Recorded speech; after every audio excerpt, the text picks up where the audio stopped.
just doing it, giving it to friends. We brought some out for you too. Hi. Here you go. Ooh, I love flights. Yay. And then people kept asking her for it, and somebody suggested, why don't you sell this? A friend in graphic design school mocked up a label, and so then about a year later, I met Hannah, and I've been in the restaurant industry for about 22 years. And we decided to partner up, and that's when HK was born. Hannah and Kate. Hannah and Kate covers Hannah and Kate, covers Hannah's kombucha, covers the hopefully hard kombucha at some point. How's it been? I like cringe to ask. Like, do you even want to ask? How's it been the last few years and through a pandemic? Interesting, challenging, exciting, but we also felt a tremendous amount of support from the brewing community, and we worked with some fabulous people at the city with Economic Development Loan Fund. That was kind of what launched us to be able to start this growth. Did it leverage you into this space? It did help us get into the space. Well, I'm gonna sip a little. Sip a little. I'd like you to show me around. Do you want to take a peek at the process? Let's do like a little kombucha 101 here for our viewers. Yeah, so this is really where it all starts. These are how we started in 1 gallon jars. This is kombucha in its very live form. What we tell people is kombucha is a fermented tea that's made with black tea, cane sugar, or honey, and then bacteria and yeast that lives on top, eats all the sugar, tea, and caffeine, and ferments it. I'm gonna let you peek in here. This is one that's just kind of resting. So can you come in here and buy cans as well? Yeah, I'll show you. I'm going home with that today then.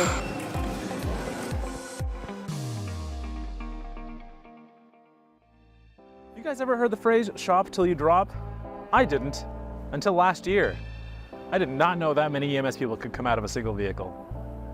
But anyway, on this week's History Minute, we're taking a look at the past and present of downtown malls here in Salt Lake City. Downtown has always been the home of retail shopping in Salt Lake City, beginning with ZCMI and Auerbach's. But in the 1970s, Main Street underwent a transformation to modernize.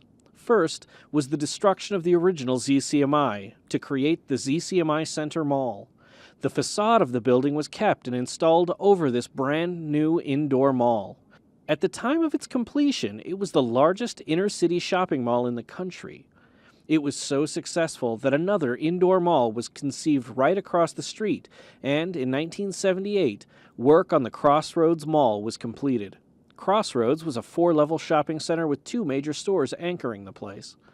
Auerbach's, an institution in Salt Lake City for more than 100 years, couldn't keep up and closed its doors just a few years after the opening of Crossroads Mall. These 2 malls thrived for many years until the Gateway development happened. Built in time for the 2002 Winter Olympics as part of a massive push for urban redevelopment, the Gateway became the epicenter of retail downtown, taking the spotlight from the aging facilities at Crossroads in the Z.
Welcome to today's City Council meeting. Our meetings are public and you are welcome to join us in person or by watching the Council's agenda page, Zoom, Facebook, YouTube, or SLC TV. We hope you'll continue to join us in whichever manner you feel most comfortable. Right now we're in work session, during which there's no public comments, but join us tonight during our 7 p.m. formal meeting to share your comments. And of course, we always welcome your feedback by mail to P.O. Box 145476, Salt Lake City, Utah, 84114-5476. Email at council.comments@slcgov.com. Our 24-hour phone comment line, 801-535-7654. Written comments received on agenda topics are shared with council members and posted to our website, slccouncil.com.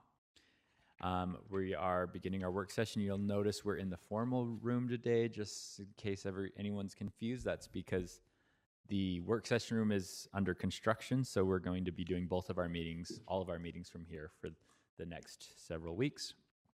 The first item on our agenda is informational updates from the administration, and I understand we have Michelle Hoon and Tim Cosgrove here to present those updates.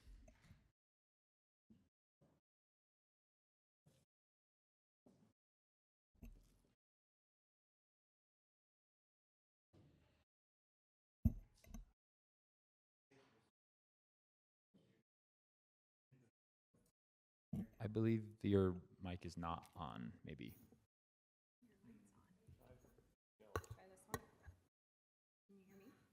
I don't think we can hear either of you. Now can you hear me? There you go. There you go. Thank you, Mr. Chair, members of the City Council. I'm happy to have my good friend Michelle Hoon join with me right next to me today. Tim Cosgrove, the Mayor's Citywide Liaison for in District 4. I'll just start with our community engagement update page. This is for our constituents out joining online.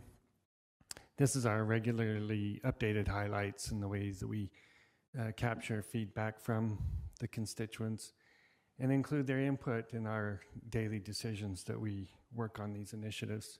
So all that information can be shared on this page, our community feedback page.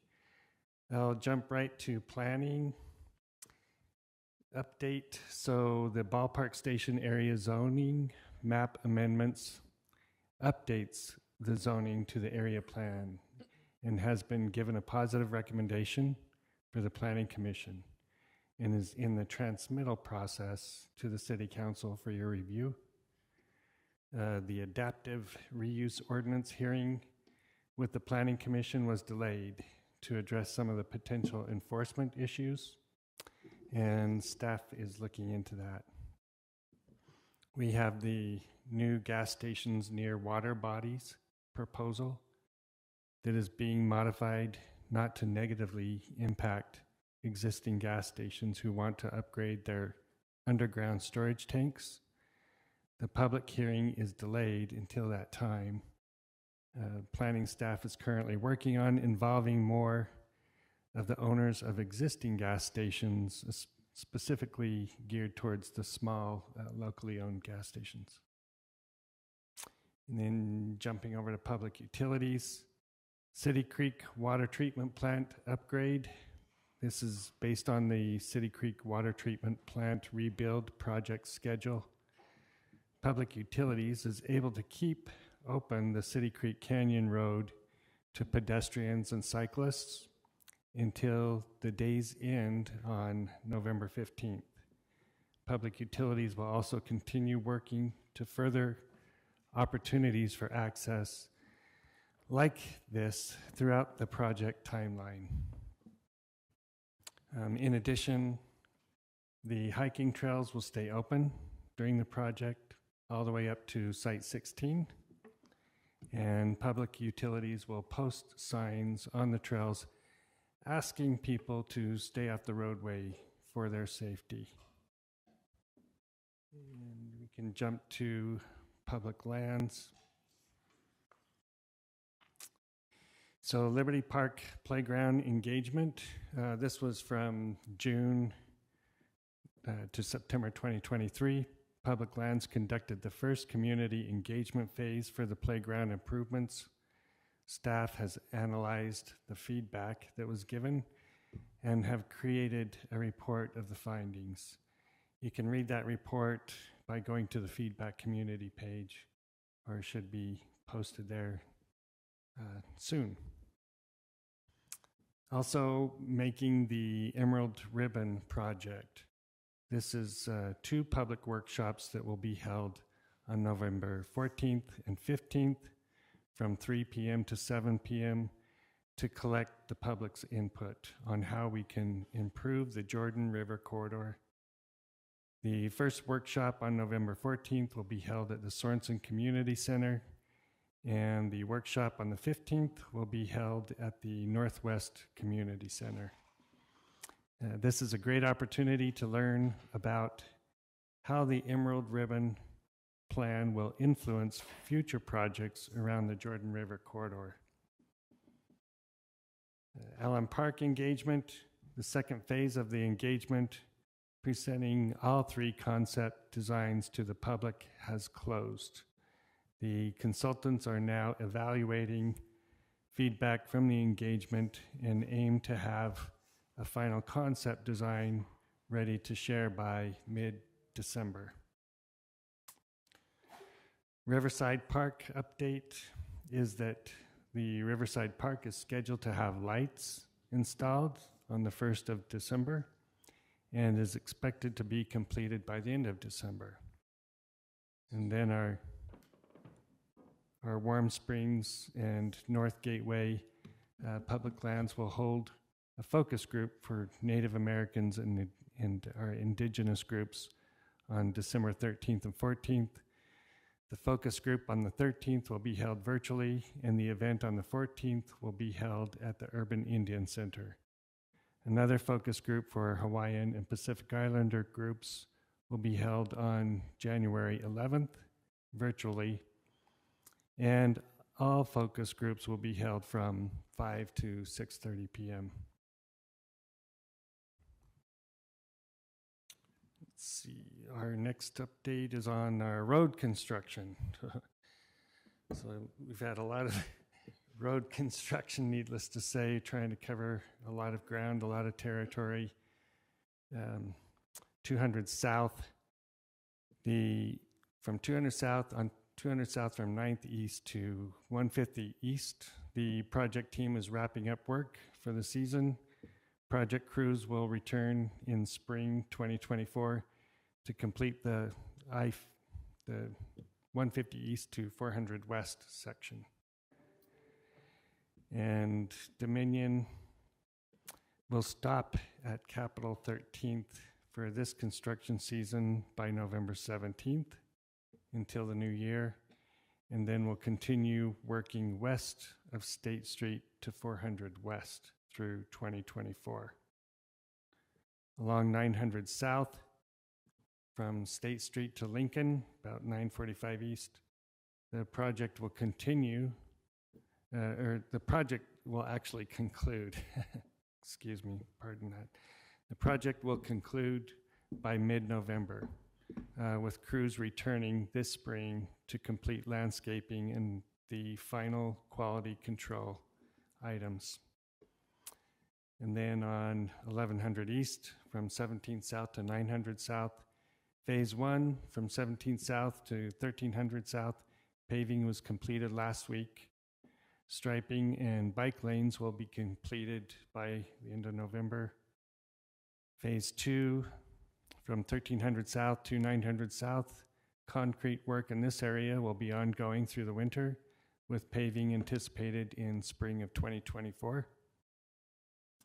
And then on Highland Drive, Phase 1, we have from I-80 to 2100 South to Ramona Street, which begins in 2024. And Phase 2 from 2100 South to Wilson Avenue is planning in 2024. And a public meeting will be held in early 2024 to coordinate with the area businesses and residents in advance of the construction beginning.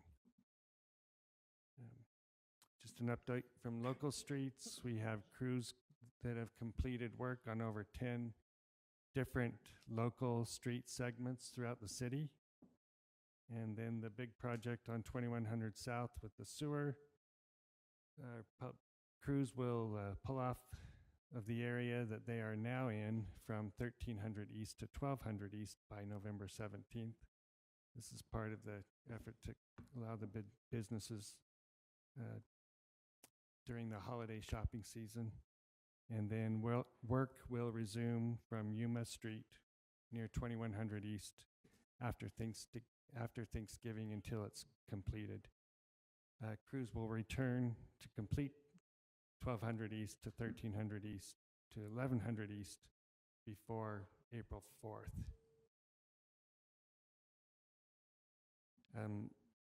Must say, in my experience, 7 years being with the mayor's office, we have a really good construction mitigation impact team led by Orion Goff and Blake Thomas. And this is a collaborative, coordinated approach where we do a lot of intense work, kind of cross-pollinating in multi-jurisdictions, multi-dimensional for all of the different divisions in the city. And the departments really collaborate to make this as seamless, as easy of construction that impacts on our constituents.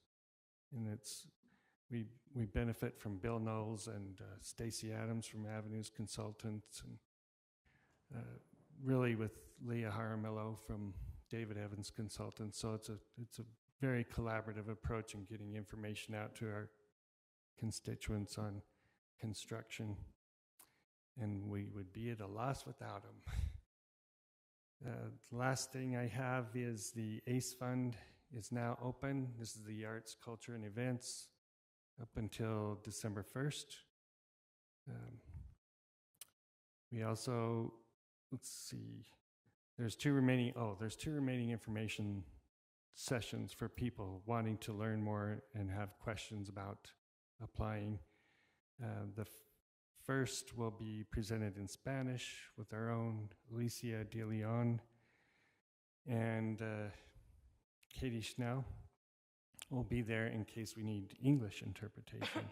And that will take place on November 15th from 5:30 to 6:30 at the Glendale, and then the Mountain View Community Learning Center in room 182.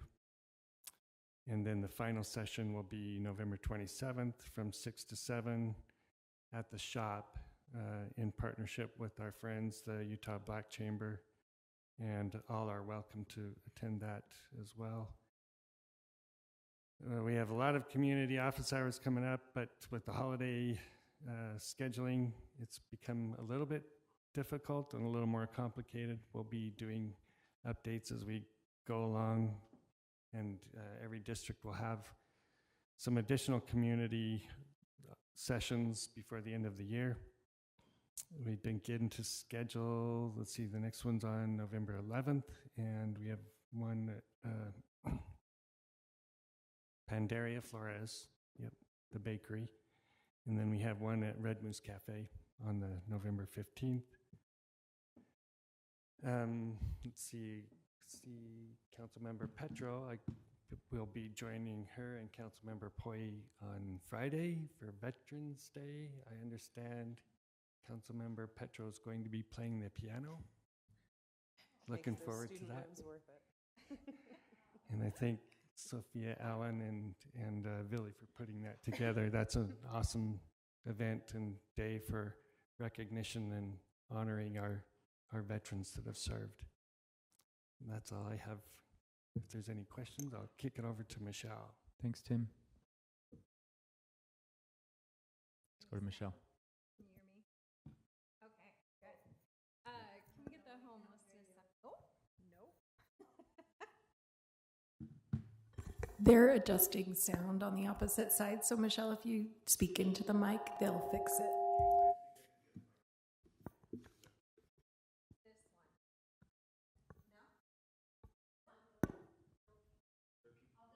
It sounds like it is working.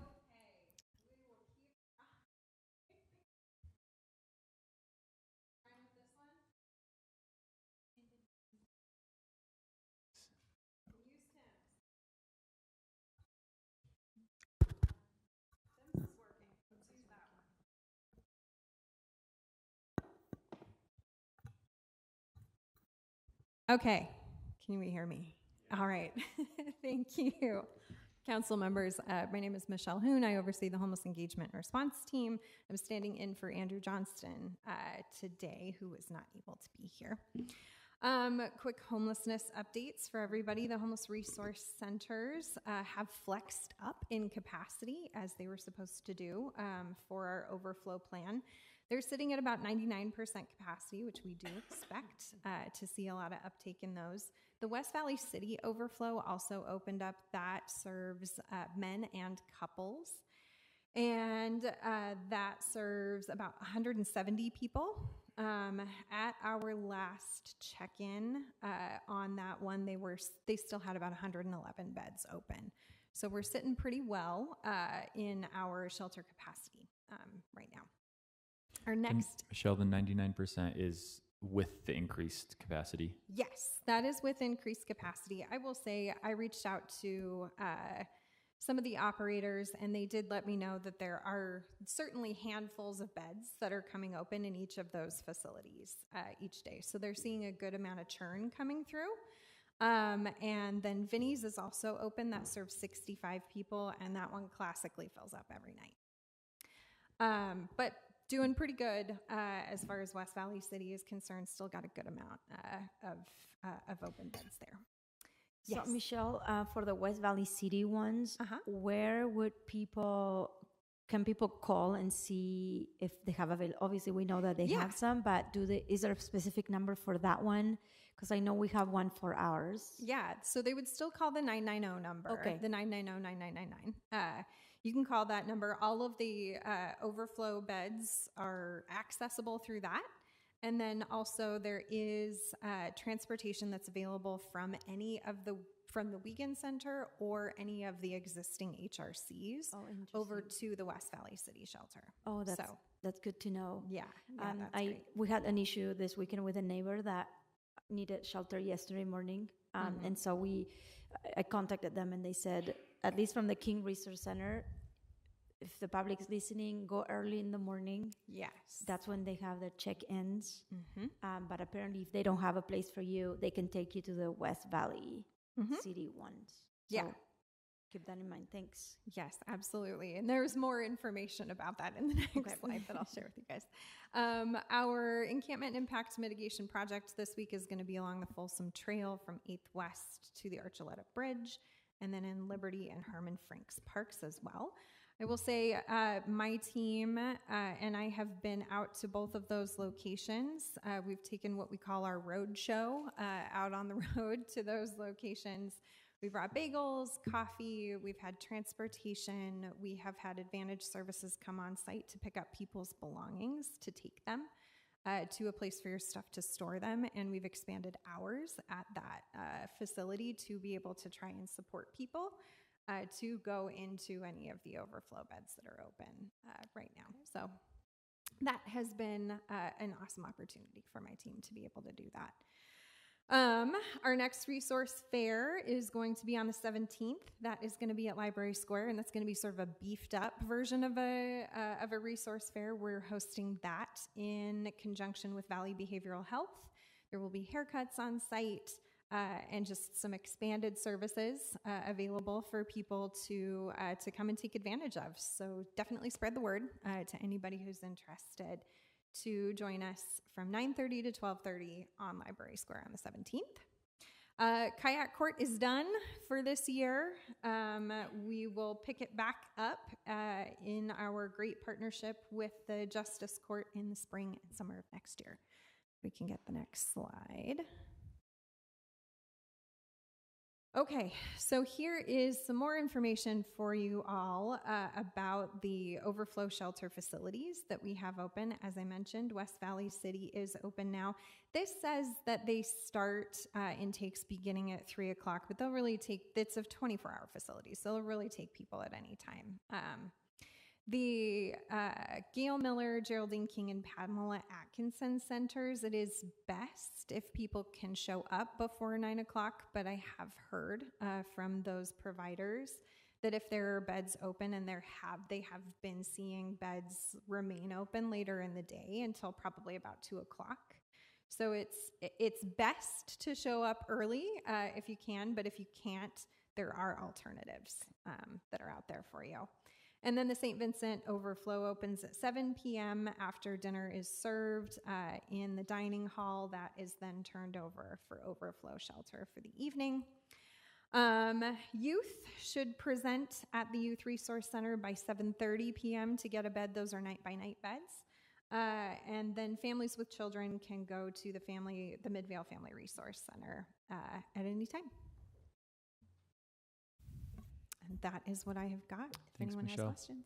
Mr. Chair, Yep. for the resource fair on the 17th, we are looking for winter clothes. So if anybody in the public or anybody here has extra clothes that they would like to donate, please drop them off at the council office on the 3rd floor or bring them to the District 4 booth at the resource fair. We have the bins right there. I don't get tired of saying this because I say it every time, but within 30 minutes, those clothes are gone. So the need is pretty great. So if you have winter clothes, all sizes, all genders, and and especially if, socks and beanies and jackets and sweaters are welcome this time, but anything helps. So thank you. Thanks, Thank Councilmember you, Valdemoros. All right. Let's move on to the next item on our agenda. Thank you so much, Michelle and Tim, for being here. The next item is number 2, an ordinance enacting temporary zoning regulations related to the VOA Youth Resource Center.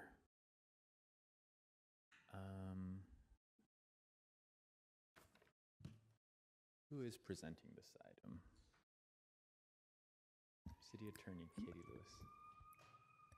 And Mr. Chair, Andrew may be joining online. I'm not sure if he's going to participate in the conversation, but I know he's signed in online. Sounds like he's not. Oh, he is? There he is. Hi, council members. This one going to be modified? Use this other one right here. That's why they're all so close to each other. Is that one? Oh, yes. Hello, Yes. council members. I'm Katie Lewis. I'm the Salt Lake City Attorney.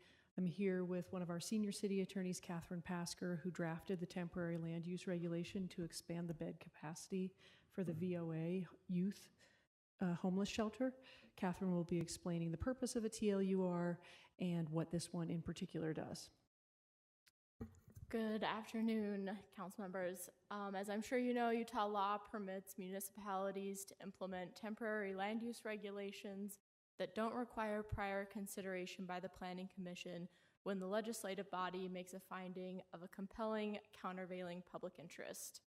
So as Katie Lewis mentioned, this temporary land use regulation temporarily expands the overnight capacity for the existing 30-bed homeless youth shelter run by the VOA at 888 South 400 West. And the countervailing public interest is to protect youth from the potentially deadly consequences of severe winter weather and providing safe housing during the school year. As outlined in the proposed ordinance, there's been a lot of legislative intent at the state level to allow greater shelter capacity when temperatures get quite cold outside, and there may be interest by this body to especially allow for youth to be able to have that increased shelter capacity access as temperatures are dropping. The conditions outlined in the proposed ordinance are that the shelter meet all building and fire code requirements for such use unless other reasonable means or methods are approved by the fire marshal or the building official, and a decision on those meet life safety protections. That Volunteers of America, as the operator, maintain a staff-to-client ratio in compliance with minimums set forth in state licensing code, and security guards can't count as part of that staffing ratio. The overnight occupancy, including supervisory staff, not exceed the occupancy limits identified in a temporary certificate of occupancy issued by the city. but the number of occupants cannot exceed 50 individuals excluding staff, and that temporary certificate of occupancy needs to be issued prior to the increase in overnight occupancy.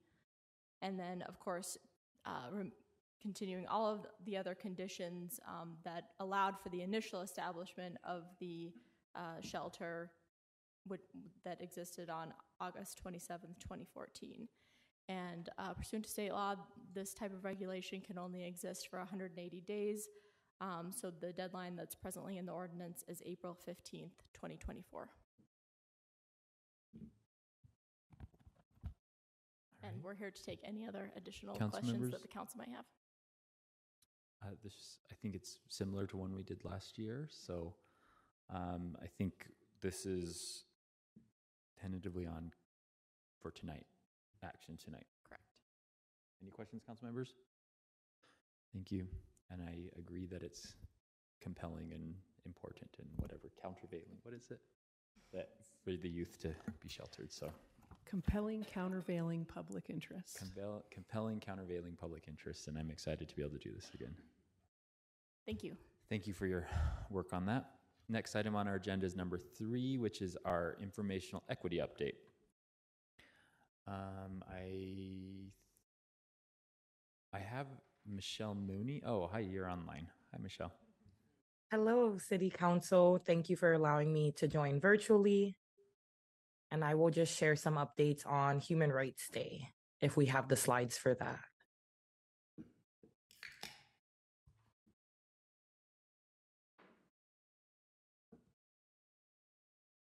Okay, so every December, the Human Rights Commission hosts a Human Rights Day celebration in honor of Human Rights Day that is marked on December 10th.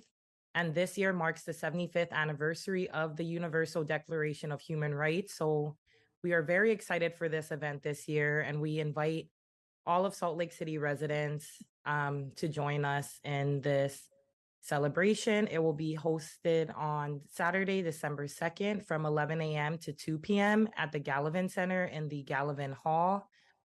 And we are also accepting nominations for the awards. The award categories are as follows: Emerging Leader for Human Rights Award, Inspirational Advocate for Human Rights Award, and our Community Partner for Human Rights Award. The commission will be awarding 2 nominees per award category, and the nominations close on November 13th. You can also find more information about Human Rights Day on our website, slc.gov/equity, and it's under Human Rights Day 2023. And that concludes my update. Thank you, Michelle. Council members, any questions about this event? Thank you. Okay, we'll move on to item number 4, which is a rezone at 1380 South, 900 West. This is going to be presented by Brian Fulmer from council staff, and then Aaron Barlow, principal planner, planning division.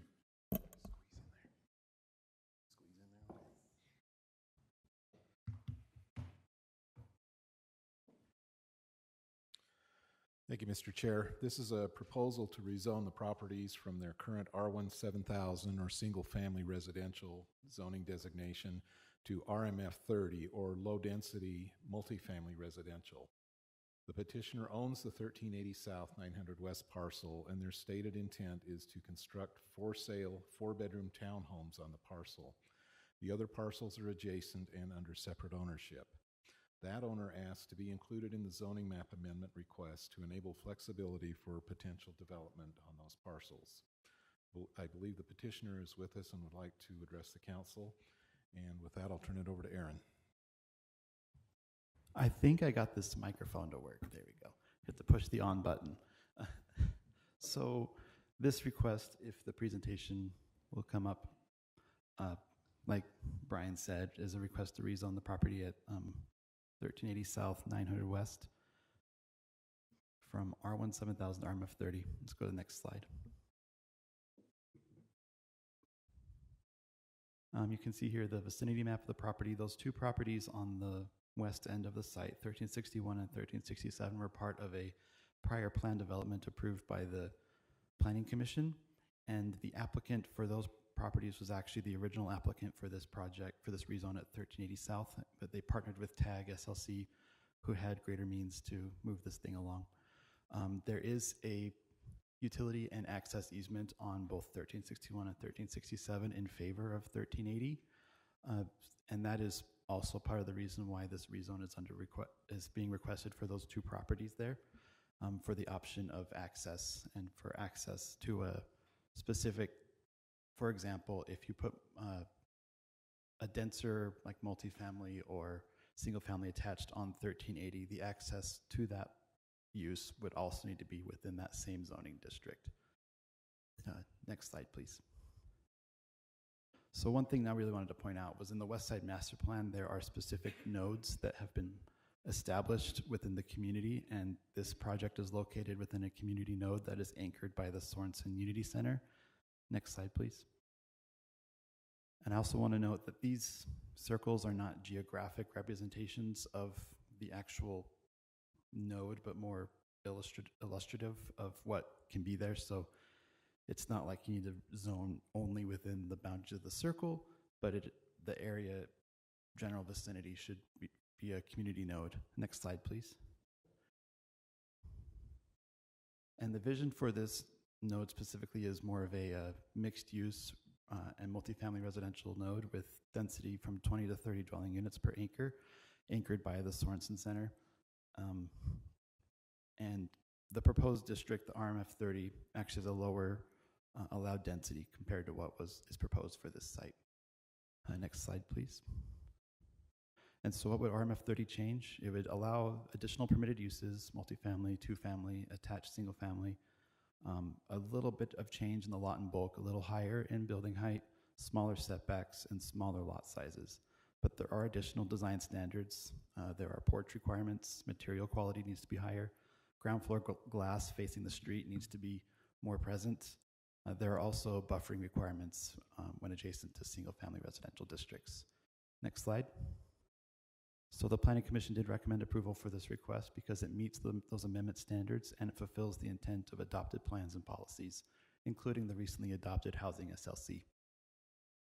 And that's the end of my presentation. And if the applicant is here, if Drake is here, come on down. Thank you, Aaron. Council members, any questions for staff before we ask the applicant if they'd like to present to us? I don't see any questions. The applicant, would you like to come up and sit at the table, I guess. I think that's what we're doing, yeah. And per our policy, of 5 minutes. I wasn't prepared to give a presentation or anything, but I'm just here to answer any questions that you guys have. All right, council members, any questions for the applicant? I don't really have many questions about this project. I like it. But I just wonder, and it's noted on the staff report, if there is any consideration if this council ends up passing affordable housing incentives, and if there is any consideration to change this plan. I think that is a question for me. Not that your plan is wrong or whatnot. I think this is a fantastic improvement from what it is right now. But if there are any considerations, and I do have the question that is also noted on the staff report. What is your price point, anticipated price point for these units? We don't have an exact pricing data. We're still pretty far out from when these units would become on the market. Right now it is planning on being a market rate deal. We probably anticipate in the mid 400s, if I had to guess. It looks like there is a presentation pulled up. I wouldn't mind seeing if does this include site plan or anything? It may. Yeah, there's a few site plan things. Sorry, Drake. Just slide through slowly.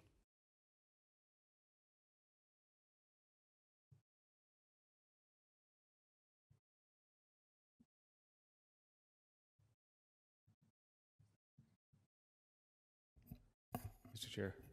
Yep. So this would be it would all be for sale units? Correct.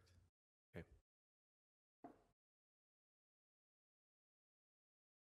But again, this is just a rezoning that could always change, but that's what your intention at this point is, for sale.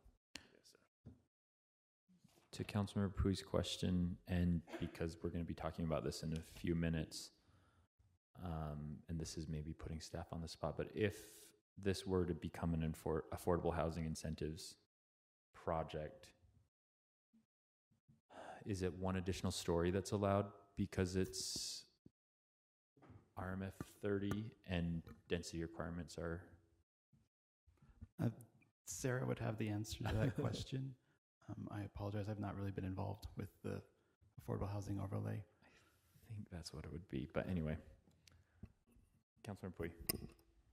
Mr. Chair, I have some more questions. Thank you.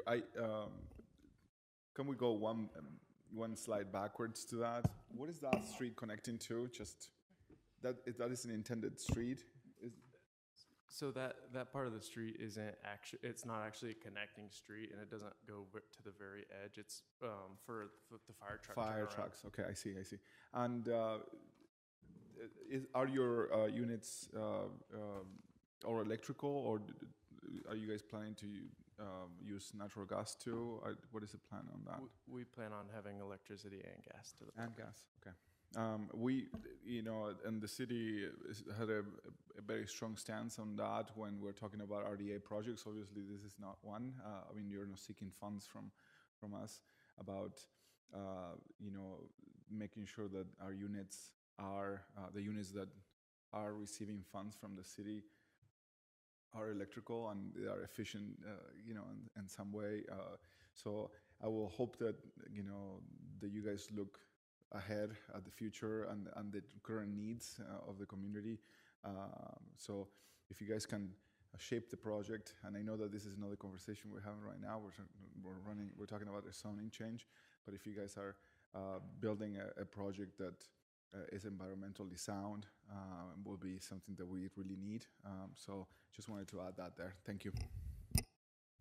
Thanks, Councilmember Pui. Councilmember Petro. Is there any appetite for mixing unit size, especially if we are open to considerations, especially because the Sorensen Impact Center is, Sorensen Unity Center is what's anchoring this here.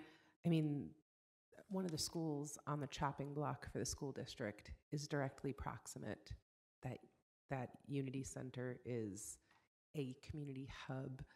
And the West Side is known for having families, and 750 is not exactly, that's not a lot of square footage when you've got a young one.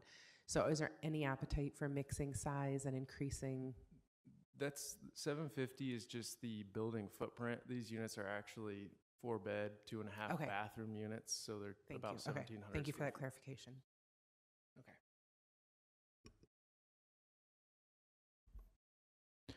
All right. Yeah. Thank you for your application. I think that what I'm hearing is that the density feels appropriate according to staff and the Planning Commission, but definitely this is a unique site because of its proximity to the Sorensen Unity Center. So whatever we can do to capitalize on that and create those sort of alignments, I think we would love to see this development help families. Thank you. All right, moving on. We are now on item number 5. This is an ordinance. We're running a little ahead of time, but is everyone here? The same people, okay. 680 South Gladiola Street, Brian Fulmer and Aaron Barlow, and I see Wayne Mills as well.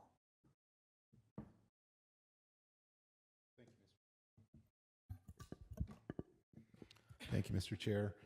This is a proposal to amend the zoning map for the parcel at 680 South Gladiola Street in Council District 2.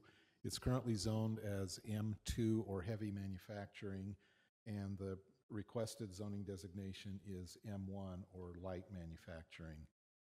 It's a triangular shaped parcel, a little less than 5 acres, and it's currently unused, and the proposal is to create a truck driving school, which would be allowed under M1 but is not under M2. And turn it over to Aaron. Thank you, Brian. As stated, this is a zoning map amendment from M2 to M1 at 680 South Gladiola Street. Next slide, please. Here's a map of the property. You can see it's located within the M2 district, but is adjacent to M1 zoning districts. Next slide. Right here, you can see the Northwest Quadrant Master Plan future land use map. The area in blue is the heavy industrial area. Next slide. And the red there is the subject property. Next slide, please. So the heavy industrial area, a few of the goals for that area is to promote infill, support businesses, and there really aren't prescribed manufacturing districts in that area. It's just where the M2 district is recommended. And so both M2 and M1 are compatible within that area. Next slide, please. So what would M1 change specifically? It would allow some different permitted uses that are not as heavy or intense in the M2 district. It allows smaller lot sizes, lower height, smaller setbacks, and the development standards are nearly identical. Next slides, please. So the Planning Commission did recommend approval for this request as well because it meets the amendment standards and fulfills the intent of adopted plans and policies. And one commissioner actually mentioned that I thought was a good point that I didn't bring up in the staff report was because of the unique nature of this site, the size, it's a little bit smaller. It looks like there's been some difficulty developing it within the M2 district and that the M1 may be more appropriate for a property this size. All right, thanks. And the applicant is not here. He does trucking, so he is not available at the moment. Council members, any questions on this application? We can go back to the map, the proximity map. It actually looks like, I mean, I understand that. So what is that right-of-way that's coming at an angle? Is that the rail? Yeah, that's the Union Pacific that goes to So this will make the zoning consistent along the entire south side of the rail west of Gladiola Street. Okay. Council, I don't have any questions, council members. Any other questions on that? We are cruising today. Thanks. All right, thank you. The next item is item number 6, an ordinance to make amendments to the subdivision code. Brian Fulmer is still here from council staff, and Nick Norris, the director of the planning division, is here to present this item.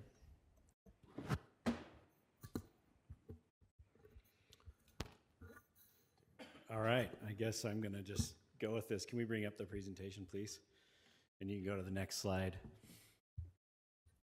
So this proposal is something that was initiated by changes in state code during the last legislative session earlier this year that required cities to address certain things. We also took the opportunity to clean up this subdivision chapter so it is in a more logical order and is easier to find things. For example, all application materials are in one spot, whereas in the current code, they're kind of scattered throughout. And so what we're going to talk about really, well, first, let me step back.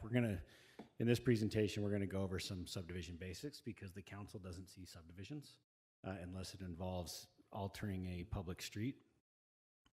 We'll go over what the changes are, the new state code requirements, the approval processes, and then some other related things. And then lastly, a couple meetings ago, the council asked, as part of a legislative intent, to look into city and county subdivision regulations and where they conflict. So I'm going to give some insight into how that works because I think it will answer those questions. Next slide. So just some real basics. A subdivision is any time somebody who owns property wants to divide it into multiple lots or modifying existing lots. So that's combining, relocating lot lines, things like that. In Salt Lake City, we have a number of different processes that are listed within our subdivision code. So a subdivision really is a two-step process. It's a preliminary and a final review. We'll get into the differences in those in just a second.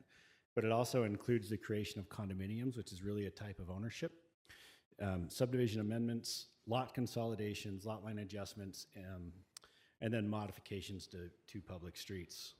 Next slide. So the review process starts with a preliminary review. There's 12 different divisions and departments that are involved in reviewing a subdivision. It's one of the more extensive types of land use applications that we have. Each application must meet adopted standards for streets, utilities, emergency access, zoning, and there's a bunch of legal stuff that people have to meet too. And instead of listing those out, I just grouped them into one category. So there's multiple documents. It's not just the map that you see on the screen that gets submitted. There's 85 different standards that subdivisions have to comply with. So it's a fairly extensive and very technical type of review. This image shown here is what a final plat looks like. You can see it has everything. There has to be a unique name, a description of the area, a map representing the area, fully dimensioned areas for everyone who is required by law to sign the plat on there. So there's, I think, 7 different city departments that are required to sign. There's owner authorizations that all have to meet specific wordings and match specific entities, surveyor information, et cetera. So there's a lot of detail that goes into these. Next slide. One of the things that often is not fully understood is that when somebody is subdividing a property and there's necessary public improvements, the subdivider is responsible for designing and installing those improvements. This proposal, one of the things that it does is clarifies that process, what's required to be submitted, and better defines what a public improvement is. So there's a few things that are new on here that are not currently in our subdivision code. For example, street trees are under this would be considered a public improvement that's required. Right now they're caught in zoning, but they're not caught in necessarily in all subdivisions. And so that's an example. And then the screen lists a bunch of other things that are examples of what a public improvement is. Next slide. So the state code that was adopted earlier this year requires cities to do a couple of things. One, we have to, this first bullet was already in state code, but our subdivision code has to mirror and follow the requirements of the state subdivision regulations. And like I said, our changes also include reorganizing the chapter.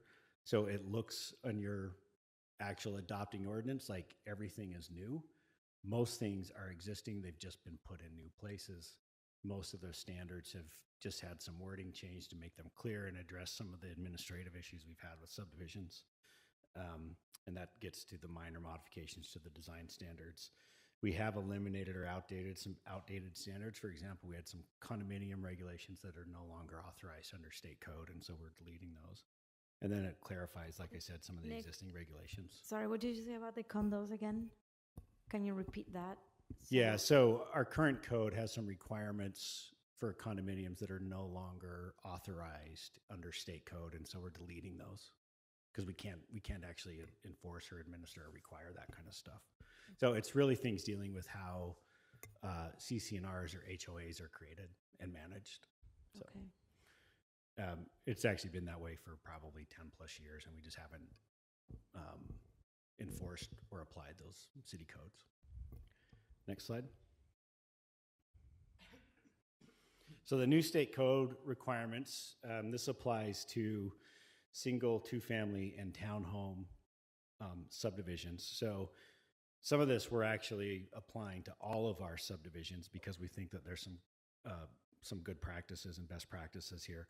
So the state code requirements require the city to provide a checklist of all application materials. So one thing that we've done in this proposal, like I said, is move all of those to one section so that we can easily build a spreadsheet of all the application materials so it's easier for our staff to check and it's easier for applicants to know what they have to include. Each one of those has to be identified in city code and have a reference to where it's required. So that we're doing that. Requires all standards to be adopted. And so we've expanded the subdivision design standards, but we've also adopted by reference a lot of our civil engineering types of standards for public utilities, streets, sidewalks, et cetera, so that they're officially adopted by the city, which is also a state requirement. Specific to the single, two-family, and townhomes is that we have to determine a subdivision application is complete in 15 days. Complete means they have provided all of the application materials. It does not mean that everything submitted has to be correct. That comes as part of a substantive review, which is the next bullet on here. We have 4 total review cycles to review the technical side of things, our public improvement plans and final subdivision plans. Each cycle can't go more than 20 days. If after 4 review cycles, we're done, we have to accept those subdivision plans. So there's a lot of pressure put on city staff to try to identify those things earlier. That's one of the reasons why we want to create why we moved all the standards to one place and are creating checklists, so each city department has a checklist that they can step through to make sure that they're catching everything. We have to provide all review comments in an itemized list of deficiencies to any subdivider. Those have to reference the city code that we're determining hasn't been complied with or is deficient. So the subdivider is responsible to respond to each review comment before they can move on to the next cycle. I don't know what happened there, but if we go back to the presentation.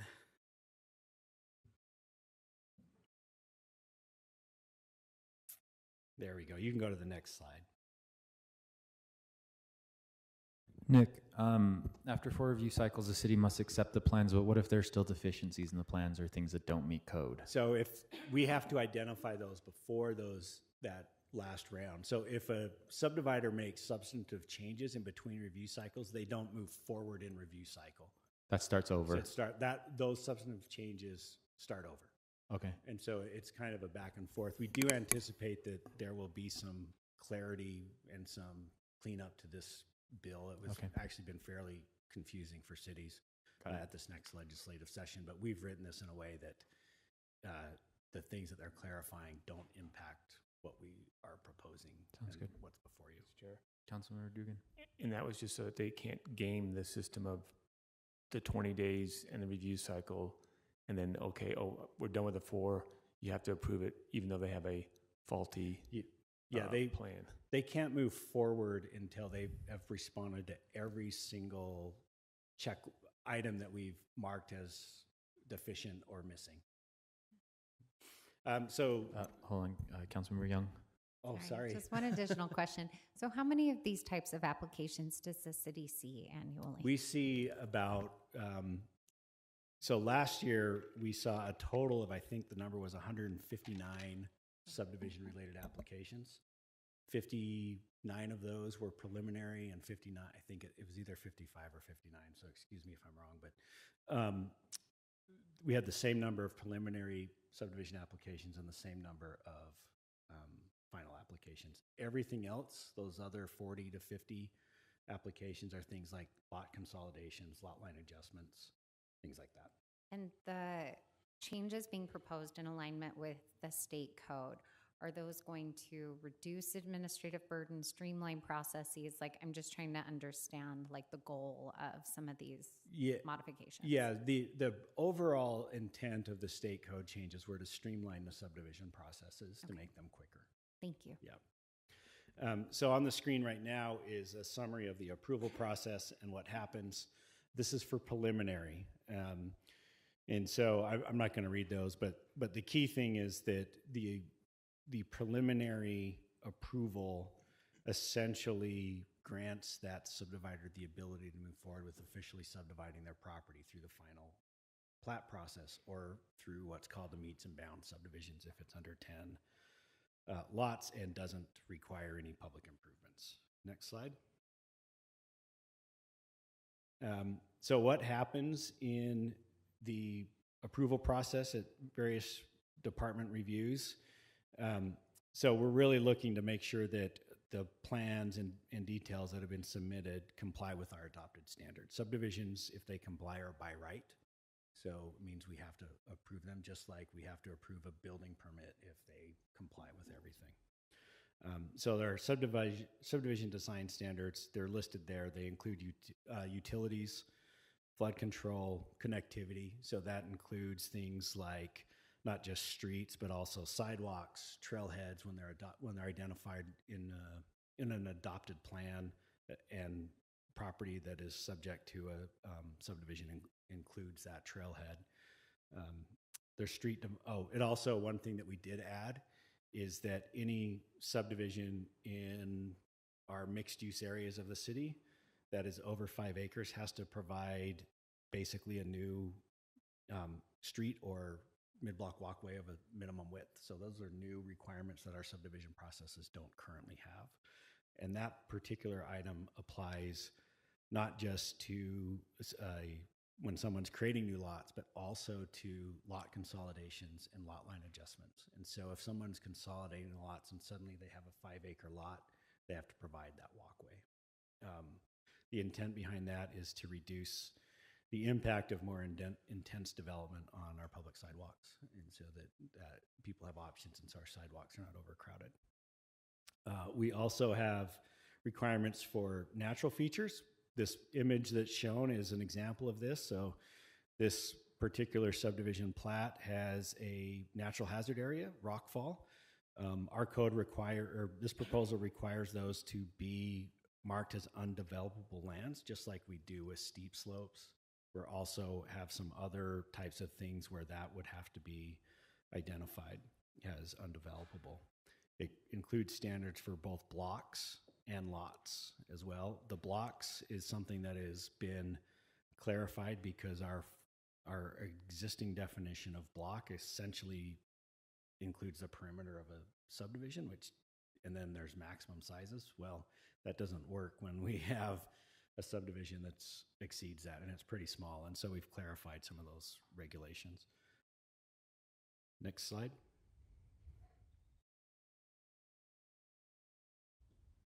So there's a lot of questions that have come up with the legislation that passed the state legislature this year on what the role of the public process is and notice. And so one thing I want to make sure is that everyone understands, currently right now, subdivisions in Salt Lake City do not require a public hearing. That's under our current code, except for 2 situations.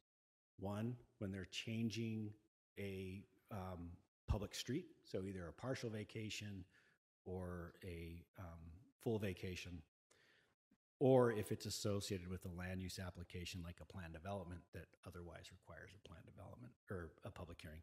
Those 2 situations, public hearings are required. That's not changing as part of this. There is a notice to adjacent property owners for any subdivision, a preliminary subdivision, a final subdivision, subdivision amendments, and condos.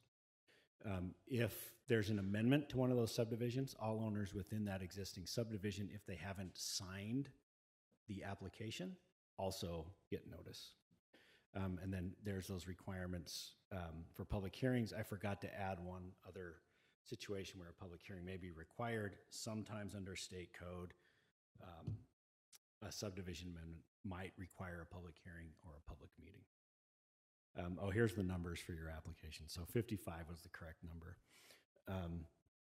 So Salt Lake City does not, like I said, we don't currently require public hearings. If we had to take preliminary applications, those 55 preliminary applications to, say, a planning commission public hearing, it would increase the planning commission workload by 46%. That's how many. They see about 120 applications a year, total applications a year. If they had to review subdivisions, that would add 55 more to that. Next slide. So just to reiterate on some of the subdivision design standards, it's the subdivider's responsibility to demonstrate they comply with the standards. You're not eligible for preliminary approval until you've reached compliance. Important to note, in Salt Lake City, those 4 review cycles do not apply at preliminary. So that is you don't move forward until you actually comply with our subdivision design standards, which are different than our public improvement construction standards, which really drive the final. And then there's construction standards for public improvements. Like I said, they're different, and we're adopting those by reference. Next slide. So preliminary approval does a couple of things. Like I said, it authorizes the subdivider to proceed. The next steps in this are the development of public improvement plans and entering into a public improvement construction agreement to make sure those plans meet our construction standards. And there's also plans in place for how and when those improvements will be made. It authorizes somebody to submit the final plat application, which would include those public improvement plans. The 4 review cycles start with those public improvement plans. Those are really the bulk of the subdivision review process happens during those, because they're pretty lengthy, sometimes hundreds of pages of construction drawings. So the preliminary approval expires in 18 months if a final plat application hasn't been submitted. We are clarifying that subdivisions can be phased. So if you get a preliminary subdivision approval that, say, is 100 lots and you're only doing 10 in phase 1, the final plat only needs to address phase 1, but the construction improvement has to address all phases. Next slide. This is just a flow chart of what the final process looks like. You can see that squares in blue are responsibility of the applicants. The squares in orange are the city's responsibility. And you can see the 4 review cycles happen after we deem an application complete. Next slide. I wanted to show the difference between a preliminary plat real quickly. You can look at it and just take a mental snapshot of that. And then the next slide is the final plat, and you can see how much more information is shown on the final plat because of all the things that have to be notarized and signed and noted, etc. A lot of these things come out as part of the preliminary review process. This particular final plat is a condominium, and so condominiums tend to have a lot of stuff on them and also have associated documents that get recorded. Next slide. This is just a summary of the processes and steps that are involved. I'm not going to go over this in any detail, but it just rehashes what we do as a city collectively with these. Next slide. There are other subdivision processes. The subdivision amendments follow the same preliminary and final process. They're just a little bit different in the content that's provided. We also have a condominium conversion where somebody can convert a building to condos.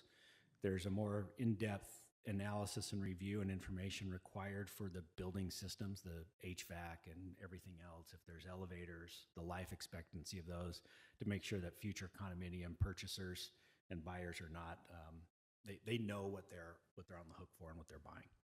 There's lot line adjustments, lot consolidations. Both of those include, technically there's a difference between a lot and a parcel, but I didn't want to get into it here. Those are all staff level approvals. Sometimes under state code, someone who is consolidating lots or making a parcel boundary adjustment do not need to seek local approval. But if they proceed at their own risk, meaning they may have to make changes if they don't meet the land use regulations. And then we have a street dedication plat. This is a situation where, and this is an image of one from decades ago at the mouth of Immigration Canyon. But these are situations where someone is dedicating a street without creating new lots. It usually follows the edge of a property. And so they're just carving out a piece of their property, usually for some sort of a cul-de-sac. Next slide. I wanted to touch a little bit on the county recorder role. So they review. We actually send our draft final plats to them for review. What they're looking for is the name, to make sure it's a unique name and not duplicative of any other subdivision that's ever been recorded in the county. And they review the overall description to make sure that the total land area within the subdivision opens and closes, and it includes all that land and doesn't encroach into anyone else's property. After that, after the city gets, after the final plat is signed by all the city representatives, then the recorder officially records the plat. Next slide.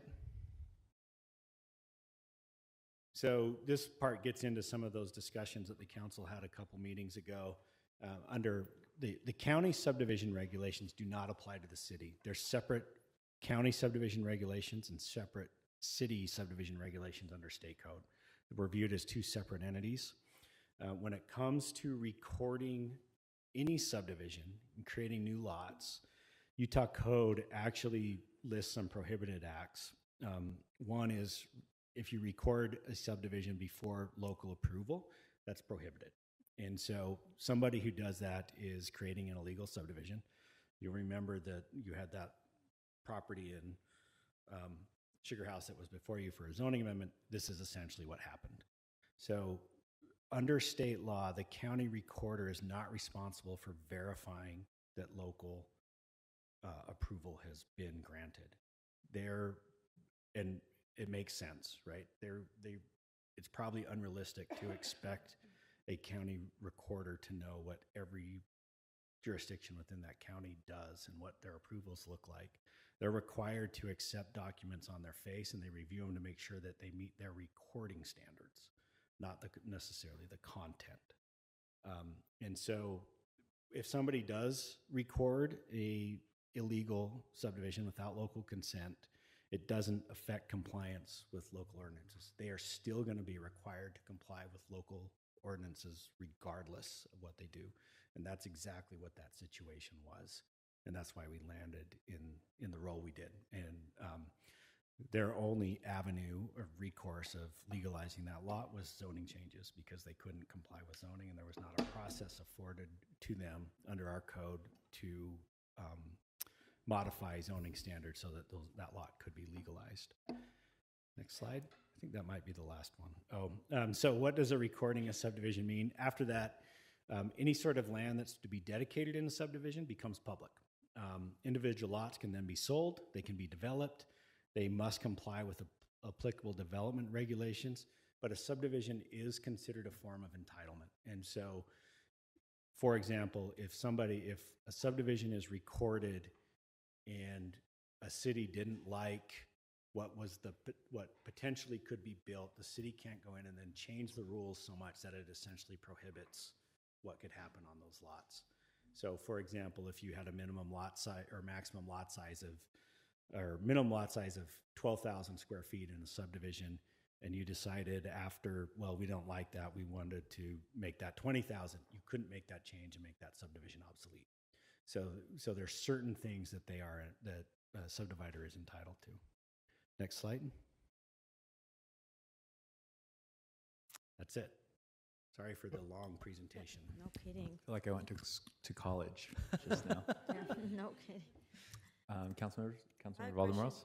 So Nick, I think we're running into some of these issues often where the county, like you said, yeah, it's unreasonable for them to know all of the city's processes, like in the county, but is there any chance that or maybe we already do it, I don't remember. I vaguely remember that maybe we do send them a letter that says, hey, it's been through the process, it's been approved, here's a plat. Yeah. That we went through a process, we're good to go, so now record it, right? Right. So there's two different things that could potentially be recorded that indicate local approval. One is the final plat, right? Because it'll have the city signatures up to the mayor, including the city seal on it. The second is if it's a meets and bounds subdivision, meaning a final plat is not required because it's either under a certain size or there's no public improvements, then we provide them with an approval letter after we've checked everything, and they would record that approval. They're supposed to record that approval letter with those new legal descriptions of those properties. Okay, but is it possible to have an agreement with the county that says, unless you get this either letter that you just described, do not record things from that happen in Salt Lake City? It's not. And the reason why is because the state law actually tells the county recorder what they can accept. Okay. And so they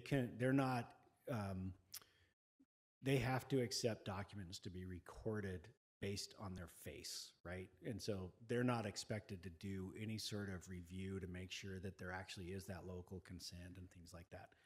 I will say sometimes they catch it, and sometimes they'll ask. More often than not, we actually have approved that subdivision, and the person who's taking those documents in just didn't bring that with them. But I will say that happens less with newer documents that are recorded than it did 20 or 30 or 40 years ago. Okay. All right. Thanks. Council members? So I have a question. And if it means you have to go through that whole presentation and just like don't answer my question, but with side-oriented townhomes where you're taking one individual building lot and turning it, but say we're actually doing townhomes and we're actually subdividing the property into 4, whatever, 6 different townhome units. That's the whole process that you just explained, but where does the public utilities piece come into that? Because it's not within the public right of way? I don't think I formulated my question correctly, but is it the same as that what you just explained? It's essentially the same. The difference is that those private utilities are reviewed as part of the building permit of those buildings.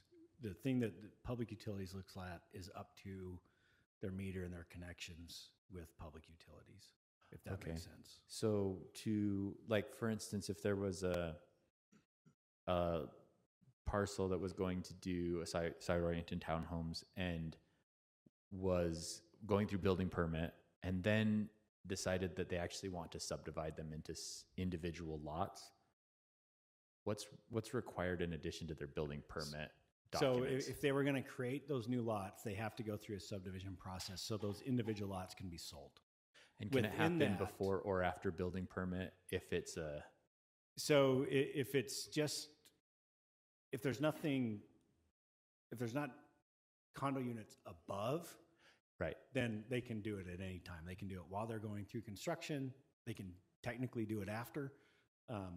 The one thing that's different that we would look for in something like that is to make sure that those common areas, that there's easements for all the private utilities, so that that furthest away unit still has access. If something happens to their connection to the utilities, that they have a way to, access those to make necessary repairs, et cetera. So it's just a different thing that we'd be looking at versus if they're public. I think that makes sense. Councilman Dugan? So you could start off and saying, okay, I'm not going to divide this into 4 for sale units, and then change your decision and say, oh, I'm going to do it into 4 for sale units. There's no real change in the process because you've already made a plat or a subdivision plat, but you just have to make sure that the easement is. So typically, if somebody's going to be building a townhome development and their initial plan doesn't include selling it, they will not be on individual lots. So there will be no subdivision. They usually just do that within the existing lot or parcel. Sometimes they will consolidate multiple parcels, which is a separate process. And they usually will do that at any point in time up until they can get their building permit. We can't issue a building permit for buildings that cross property lines, and so it's usually before we'll issue that building permit that happens. Under state law, a lot consolidation, they have to go through a local approval process if it includes dwellings. So if it's just commercial, they can just go do it. But when it's dwellings, we have to review that for approval. We only have, I think, 15 days to actually review and approve that from their time they submit their application. So those things jump to the front of the queue because we have such a limited time. Sorry for this again. So if you were to take one big lot and you're going to divide it in 4 to rent it out, and you say, oh, I want to change it to for sale, you basically have to go through the subdivision process at that point, because you can't divide it in without a subdivision process. Right. If you want to change from for rent to for sale, if you had a big lot. And you could either go through actually subdividing the land or doing it as a condominium subdivision, but that's the same ordinance that we're talking about today, right? In our code, the processes are the same, whether it's a condo or a straight up But it's two simple separate lots. Like there's some buildings that you couldn't actually split into separate lots just because they wouldn't meet building code. So you'd have to do a condominium plat instead of a land subdivision. Okay, sorry, that was a little specific, but thank you. Councilmembers, any other questions? I have some questions. Councilman Wharton. Thank you. I was a little bit confused by the home ownership part. The first question that if there's a desire for home ownership, or the response is if there's a desire for home ownership, there could be changes. But I also thought that the answer that we received in the briefing was that there are still opportunities for home ownership in the plan as proposed. And then when you skip down to 3, we had home ownership in there, and then it was taken, or that language is stricken. So We might be combining two different. Are you talking about these questions right here? Yeah. With affordable. So I think we'll get to that. Okay. That's sorry. We were saying similar. But this is. I think we're there in like 3 items. Oh, sorry. Okay. You're jumping ahead, but that's okay. Well, we started drifting into it, and so then I started looking at this, and then I'm like, I do have questions, so sorry. All right. I think that's all for number 6, but we'll get to that right after. That one. I think it's a good question. I mean, they're related, obviously, but let's talk about it later. Yeah, and that is why I was asking those questions. I don't think that for this ordinance that Nick just presented us, it's relevant now that I've thought it through, it doesn't make a difference to affordable housing incentives. Yeah. I think it's my fault for asking that question, that we conflated the 2 items. Okay. With no objections, I'm going to move to item number 7, which is informational report from the Arts Council about our public art program maintenance and conservation for fiscal year 2023 through 24. That is a mouthful. Let's see, Sylvia from council staff is going to introduce the item, and then we have Felicia Baca and Renato Omeldo Gonzalez from Arts Council to help go through that. Hi, Mr. Chair, can you hear me? Yes. Great. So each year, by ordinance, the administration provides the city council with a report estimating the maintenance and conservation costs for the city public art collection for the upcoming fiscal year. Report also includes recommendations for the deaccession or removal of certain art pieces. Additionally, the Arts Council requests council approval for the transfer to the CIP percent for art maintenance fund in the amount of 20% of the fiscal year 23-24 CIP fund. During the fiscal year 22-23, the public art program focused on maintaining 28 art pieces for a total cost of $102,148, 96,000 of which was paid for from the CIP art percent for art maintenance fund, and 6,100 was paid for by parks maintenance funds. And 4 artworks will be removed, 2 due to safety and structural issues, and the other 2 have been lost for some time. Lastly, the maintenance projections and costs for fiscal year 23-24, according to the administration, will nearly deplete their existing budget, and additional funding will be necessary above and beyond the guaranteed 10 to 20% allocation of percent of art funding in future years in order to adequately address the rising maintenance bids, unexpected maintenance costs, and regularly scheduled maintenance. And the council may wish to ask if this project deficit will be addressed in the next annual budget cycle. And I'd like to turn the time over to Felicia Baca, Arts Division Director, and Renato Olmedo Gonzalez, Public Art Manager. They're at the table and can address any questions. Hello, thanks for having us. Hi, Felicia. Hi, we're happy to answer any questions you have about this item. What about if I have questions about homeownership? Not in our wheelhouse. Sorry. you said anything. So.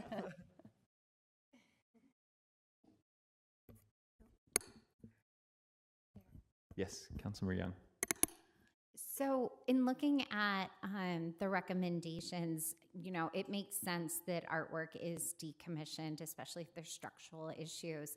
How does that work in terms of then future replacements or, you know, commitments and reconsiderations to reestablishing some of those artwork spaces?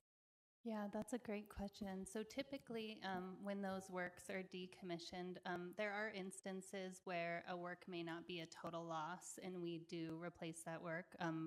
Firehouse 10 is a good example of that, where there was kind of a boundary of will we entirely replace this art, or do we count it as maintenance?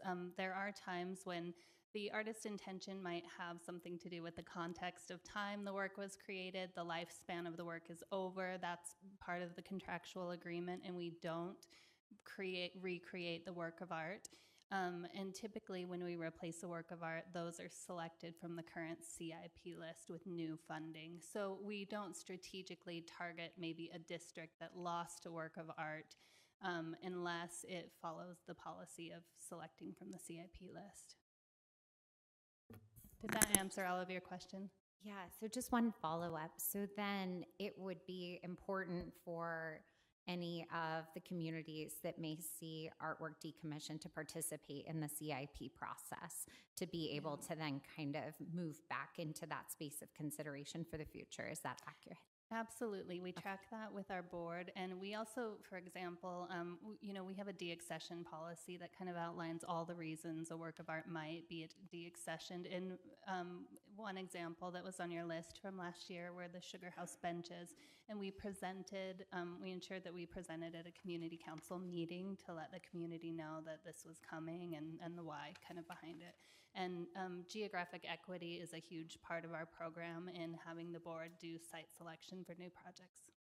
Great, thank you. I appreciate that. Yeah. Council members, any other questions? All right. Thank you. Thank you. We're moving so fast today that we are about 45 minutes ahead. But let's see, let's look through this. Why don't we take, if it's all right, we don't have any presenters necessarily for the next, well, for affordable housing incentives that can't come, or could we move that one ahead? So let's take a 20-minute break, come back, do affordable housing incentives, and then we'll take a break before board appointments, I guess. We can do closed sessions. Or we could convene in one of the closed sessions or both. So the one of the closed session participants can be here by 4. So okay. We could break into that. Do that. So let's take a 20-minute break right now. We'll come back at 3:47. And do affordable housing incentives? Do affordable housing incentives. Okay. And then we will probably, just because I assume it's going to be hard to get all the board appointees here early. So we'll then go to closed session and come back to board appointees as scheduled at 5 p.m. Okay, let's do that.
break.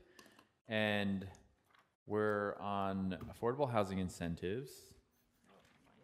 And this is a follow-up discussion. We have received quite a few responses to the questions that we brought up in our previous work sessions. So we have Nick Tarbett from council staff to help us go through some of those. And this is sort of, we can handle this in a few different ways if people want, but I think it sounds to me like I've heard a lot of interest in the affordable homeownership question, so seems like as good of a place to start as any, unless, Nick, you have a different place you'd like to start. We can start wherever you would like. There are, I guess, just by what we were thinking of for an outline of the discussion is there's 31 questions that were submitted to the administration and they responded to. We didn't think it would be wise to go through all 31. So the idea was you can raise whatever questions you have, follow-up questions, or if you have questions in addition to those can be raised and discussed with the administration. I know Nick is planning on being down here for this. And the second one is we have 3 specific straw polls that are technical changes to the ordinance that had come up through the discussions with the council. So we anticipate more straw polls coming throughout the discussion, but those 3 items we could look at real quickly and see if that meets the concerns or the questions that you wanted addressed. I handed out a piece of paper just a few minutes ago, left it at each of your places. The first page says home ownership changes. On the first page, the new text that planning staff is proposing is shown in red and underlined. The second question was about the additional building height when we mentioned stories. I think Councilmember Romano was you that recommended they come back with some specific recommendations, and they're recommending 12 feet be the max for each of those additional stories. I have a question on that one. With the additional building height, would it be the average of the other stories or 12 feet, whichever is lower? Or is it just now 12 feet? So even if they have a 10-foot floor to floor in the rest of the building, they could do a 12-foot story? I think we changed it to just 12 feet. Just to 12 feet? Okay. It's probably easier, I guess. Yeah. And then the final one, there was some questions about what would be required to be submitted going through the application process. And so the final page just lists what those things would be that would enable the administrative staff to put this information in a Acela, track it, and follow up on it. Okay.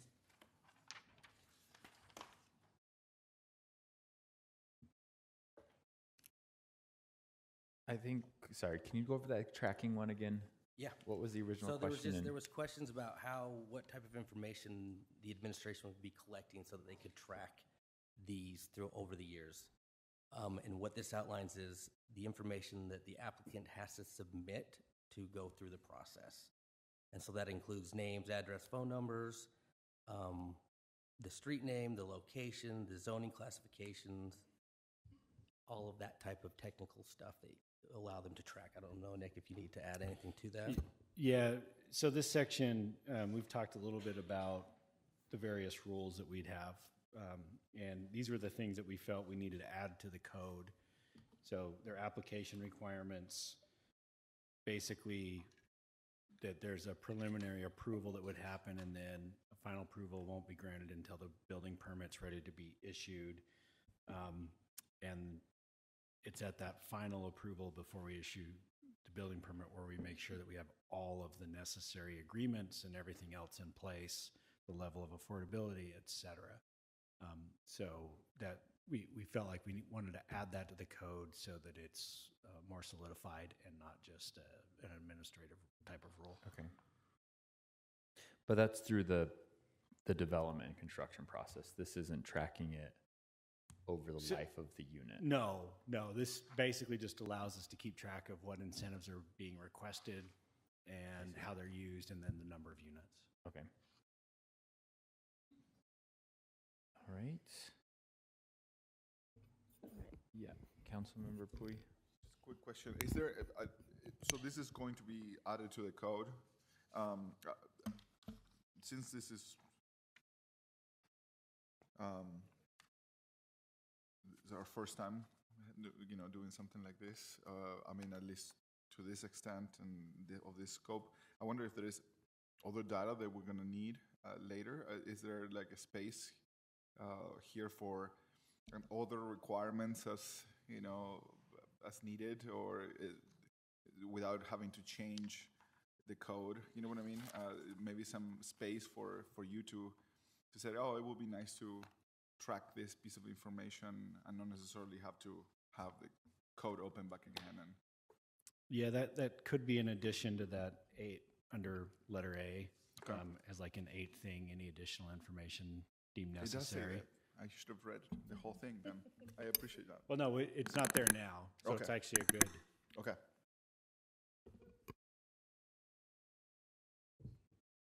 Councilmember Young. So in looking at the new information in the proposed code change under zoning incentives, can you, I guess, propose, is that information going to be publicly available, or is that information specific to initiating the process and then it becomes public when the building permits are available? Just timing is my question. So I want to make sure I understand your question. So the information that an applicant would be submitting For the zoning incentives, would that be publicly available, and what would the time frame for that? Yeah, so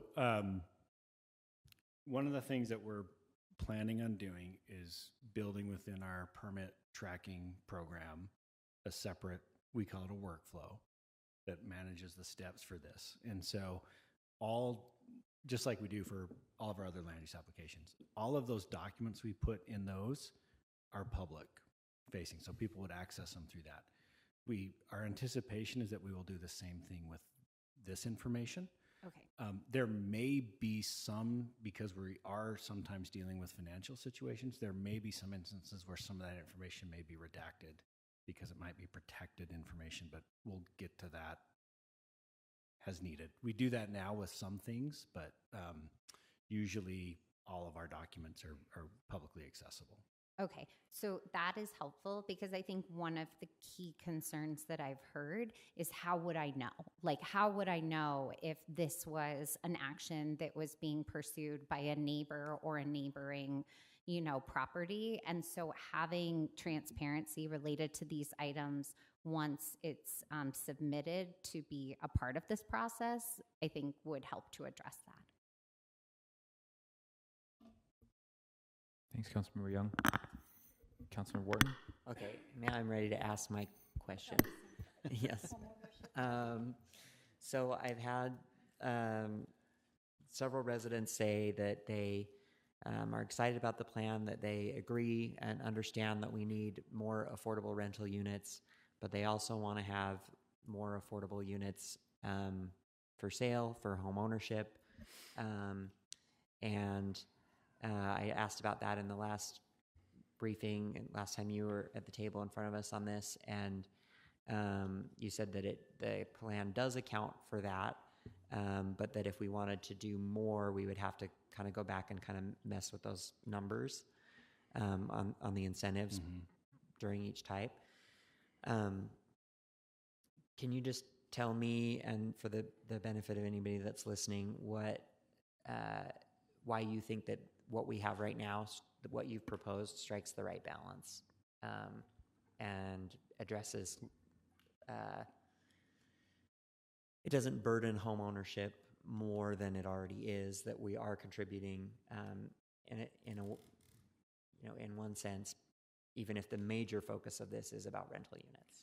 Yeah, so one of the big things that we try to do is strike a balance between, particularly in our lower density neighborhoods, was striking a balance between having incentives that open possibilities for working and maintaining scale.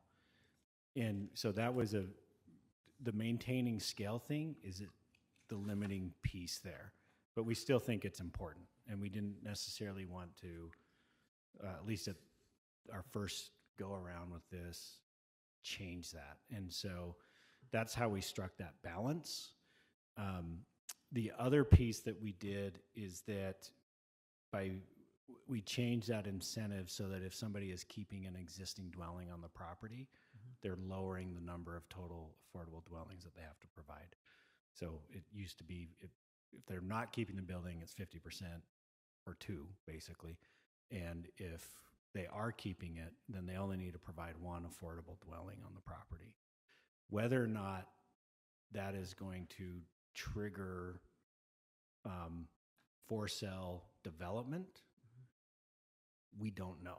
And I don't know if there's a good way to know that, except for we're authorizing and allowing different housing types that could be for sale, whether they're cottages, small lot, small footprint types of single family homes, or attached dwellings.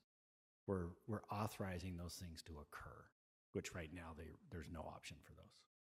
Okay, and is there any reason to believe that like the developers would want to do these and make them for sale? Like economically, does that make any sense? Well, there's obviously going to be some economic barriers, right? I mean, if there's a property that has high encumbrances in terms of land costs already, or it's just difficult to develop for whatever reason, whether they have to expand infrastructure or there's certain demolitions that have to happen, all of those things are going to essentially reduce the likelihood of a property being able to justify using the incentives. Okay. But overall, you still think that I want to be able to say we're still moving the needle on that issue as well. We're not creating affordable rental units at the exclusion of opportunities to buy. That there are economic factors that we can't control that might make something affordable, or a for sale unit versus a rental unit. Yeah. Is that? So yeah, that's kind of. Okay. I think that holds true, and I would say that the only way to go further with promoting more ownership is to increase the incentive for ownership. Meaning, at this point, it's probably not the number of dwellings; it's increasing lot coverage, things like that. Okay. Councilmember Petro. I'd also like to kind of follow up with that. If this piece of policy were happening in isolation, I might share concerns, but especially within a larger context of thriving in place, we are clearly putting a diversified skill set, toolbox, resourcing to this problem. And I know all 7 of us, plus staff and the mayor who heard Gardner's report, understand the absolute emergency. It is a privileged position to be able to say that people have to own the roof over their head when we're quite literally dealing with whether or not there is a physical roof over people's head. I would much rather have a rented roof than none over my children's head. So I think part of the piece that our constituents should be taking from this is that while this definitely doesn't work against those aims, it is also not a piece of policy that exists in isolation, and the comprehensive landscape is being considered. This is just one tool that we hope to impart power to in this particularly terrifying housing crisis that we know is getting worse because of interest rates. Okay, Councilor Dugan. And I think after Councilor Dugan, we are treating home ownership a little bit differently in this. So I think maybe we jump into the specifics of that after. Go ahead, Councilor Dugan. Thank you very much. Thanks, Nick. And I appreciate the staff's quick turn on these answers and the depth of the answers, because it also generated more questions because, oh, wow, this now makes me think about something else. And I also I appreciate Councilmember Wharton's questions about the home ownership, Councilor Peter's question, the concerns about that. But I also just kind of want to take a little step back and say, in the position we're in right now with the high interest rates and the high building costs and other things, I almost want to say, and I understand the emergency of we need to build stuff, but we also have a lot of stuff that's already in the pipeline, that's already moving through the pipeline as right now as far as affordable housing. but I almost want to think that, is this incentive program addressing the actual needs of the city as far as what AMI levels we need additional housing? And because when I look at this, the numbers, and says, you get 10% if it's at 80% AMI, or you get 5% for 60% AMI. But when I look at the numbers and I look at the needs, is it incentivizing the building needs of what the city needs? And are we hitting those AMI levels by this? Because I see just units where I actually think, well, we don't need studios, we don't need 1 bedrooms, we need maybe 2 bedrooms, and we maybe need some more additional 3 bedrooms. And is that incentivizing those builds, or just incentivizing a unit being, whether it's a studio or a 4-bedroom? Yeah, so looking at the most likely users of these incentives are going to be those people or entities that are also seeking funds like LIHTC. And if you look at the most recent round of applications that were approved by LIHTC, most of them included a mix of bedrooms. So they weren't all 1-bedroom or studios. In fact, quite a few had some 3 bedrooms and above. And the applications that were approved by the Utah Housing Corporation that issues the LIHTC funds in Utah, those AMI ranges were from 25 to 45%. That's really low. And so that, looking at that, I would say that where those projects are going to benefit from these incentives really first is going to be in process. So they're going to be able to have their land use approval really quick, which makes them more eligible for other funding sources and makes Salt Lake City more likely to get the LIHTC funds distributed here. And then 2, in some of the lower scale zones where they are able to utilize the less expensive construction types. So like you think about like the State Street corridor, where the CC zone allows buildings up to 45 feet through the design review process. Those are going to be the types of projects that benefit the most from these incentives. And so in that regard, I would say, yeah, this is going to be effective. We don't know how it's going to be effective in our downtown because of the building heights, the construction types, et cetera. We don't know how it's going to be utilized in our low density neighborhoods, because those are so highly volatile to interest rates and other economic encumbrances on the property. So I'd say for now, I think the incentives are actually at a good spot, knowing what we know. I think it's unlikely that a project that wasn't going to already be an affordable project would use these incentives and produce deeply affordable housing. Right? It's a project that's already going to be producing deeply affordable housing that will make their process faster and easier. And in some cases, they will be able to build more housing. Like they could go a little taller. I think what Nick was alluding to is I've been looking at this in a lot of different zones, and a lot of the cases, even if we allow an additional story, they're not going to do that because that's going to jump them into high-rise construction, or not allow them to use wood construction anymore, because our base zoning already kind of allows up to the maximum of what's economic to build. But increasing that process is going to be valuable.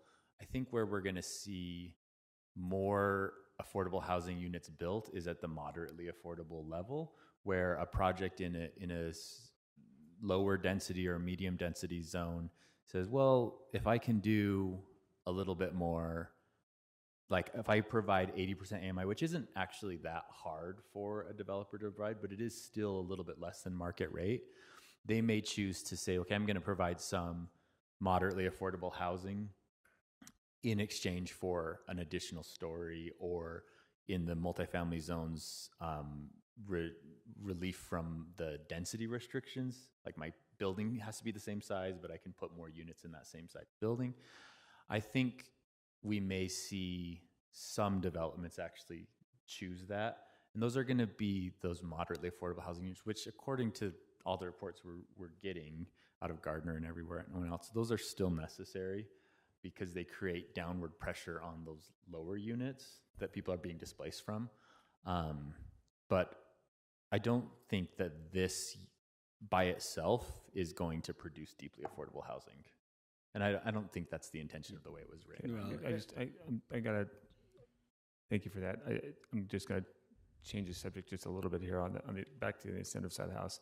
In the single family zones and stuff, I look at the home ownership in the single family areas, and I think everyone's aware that I oppose the 3 and the 4-plexes in those areas, and I look at it. We have these incentives in an area that really doesn't even move the needle. When you looked at the Portland number and the Minneapolis numbers, it was very, very tiny percentages of affordability there. It's not really doing a lot, but we're spending a lot of time on something that doesn't incentivize home ownership, and it doesn't really do anything except for provide some incentive or developer advice for anybody else. And I'm looking at it going, can we step it back there, take a step back in those areas and just look at them as twin homes vice anything else, because they've always had twin homes up until 1995. And I'm just thinking, let's do a thoughtful consideration, because that needle is not moving from that area. The needle is moving in the larger units, the community nodes that we've just been addressing here. And just take a pause as a council on that section of the incentive program. I'm not interested in protecting some neighborhoods at the expense of others. If we're taking the position that neighborhood change is bad, which I don't believe, I'm not comfortable saying, well, these neighborhoods have always been protected and they aren't. It's not likely that it's going to produce a lot of housing, so let's not allow any additional changes in those neighborhoods. To me, we need to do the opposite. And so if we're looking at geographic equity in this, I'm more interested in going the opposite direction and allowing even more flexibility in those lower density zones than I am in pulling back some of these incentives. So I think I'm on the opposite end of the spectrum with that. Mr. Chair. Councilmember Puig. So I just want to make sure that we, this is very complex, pieces of ordinance. I am very thankful for the administration, our side and the planning staff side for all the work and thoughtful consideration to every single piece of these. And you guys are the unbiased body that is looking for the best policy outcome. So I just want to start by thanking all the work that you guys done to bring this about and to adapt it.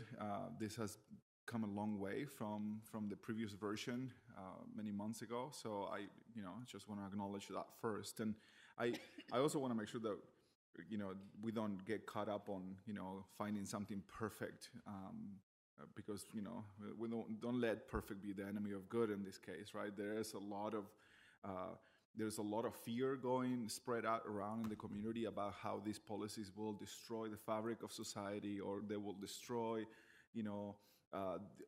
single family home districts, and that is not true. And because market's still a piece of the equation, and I wanted to make sure that these policy changes are important for a growing city, and growth has to happen in all parts of the city.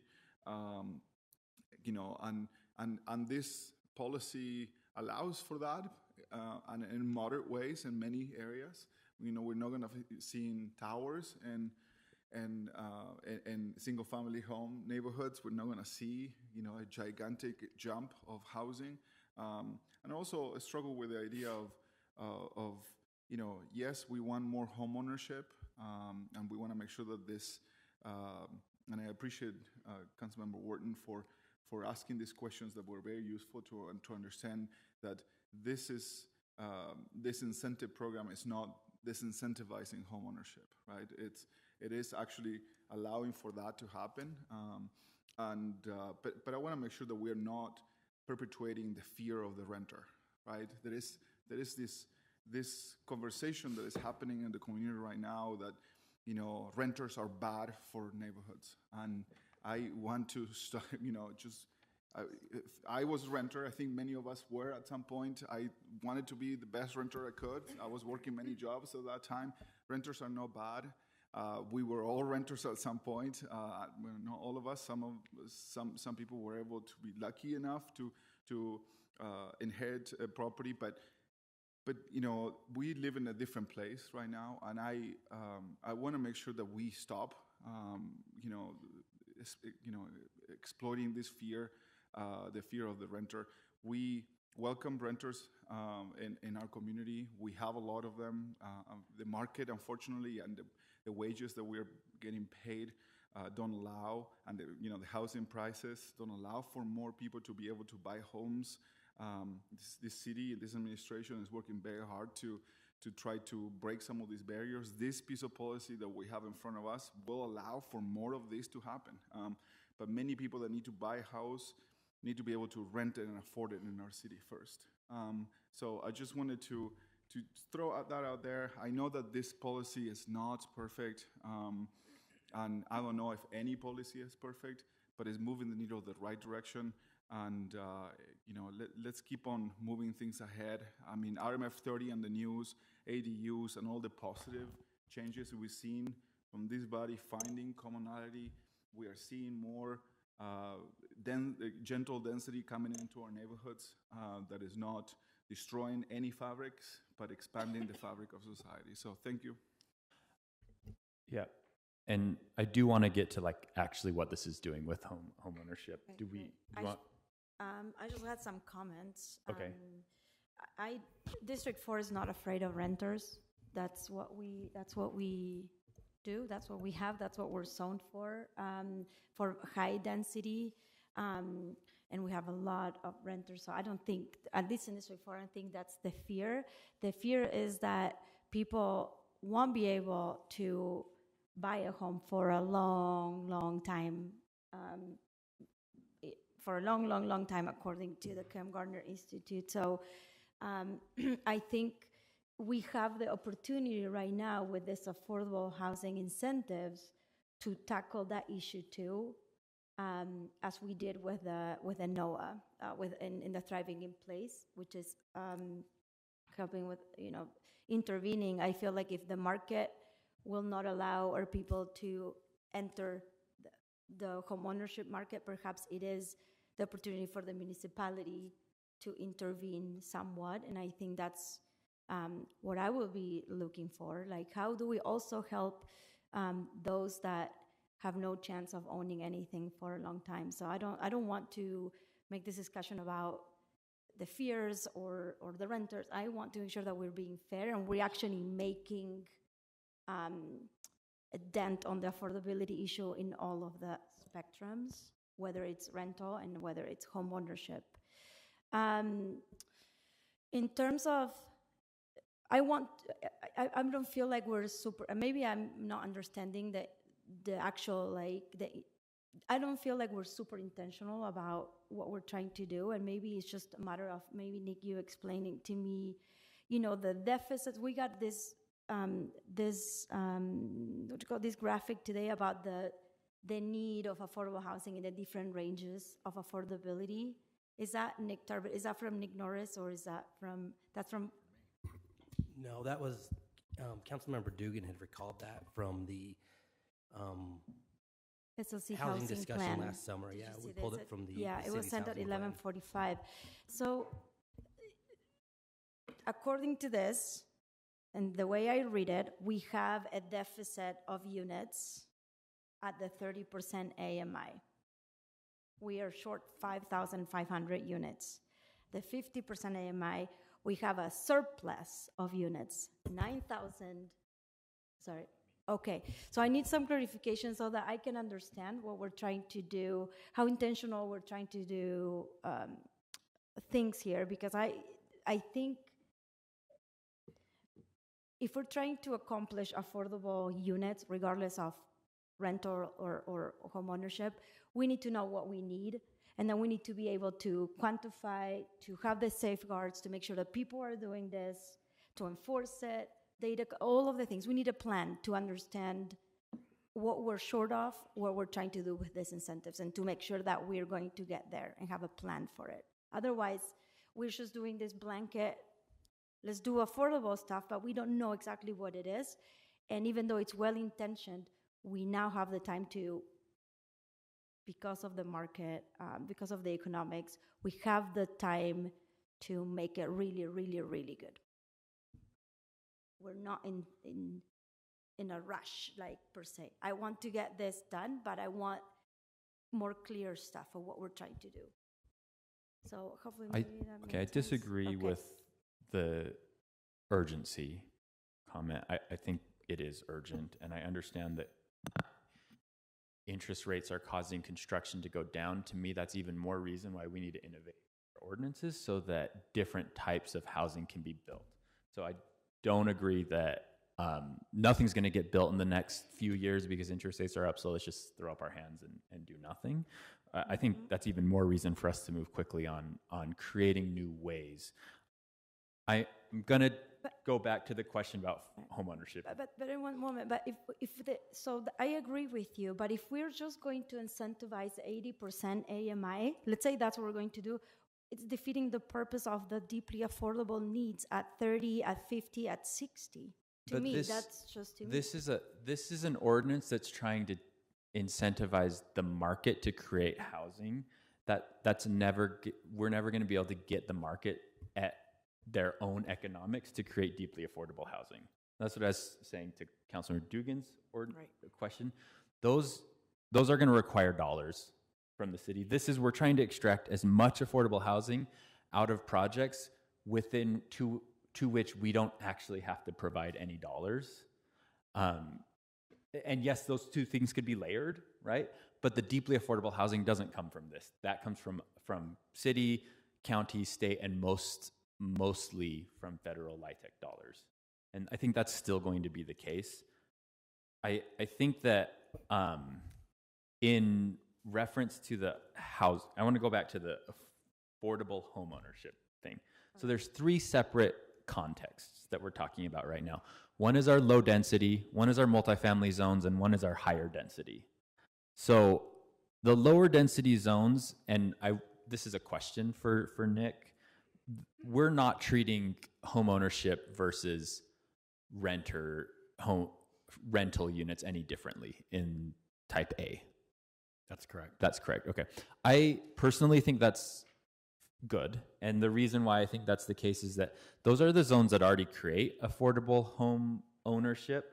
And that's the lowest density. And it's going to be the type of a unit, even at its most dense, a 5,000 square foot lot with 4 units on it is still going to be a pretty large lot compared to what we're seeing. It's not going to be a studio lot. I mean, yes, they could put a studio lot in there with another house, but it's not going to be that's still not incredibly dense. So I think it's still the size of unit that we are seeing for sale units being built at in townhouses. The project that we just looked at over in Alejandro's district for a rezone sounds like it's going to be a for sale unit, because those are the lower density townhomes.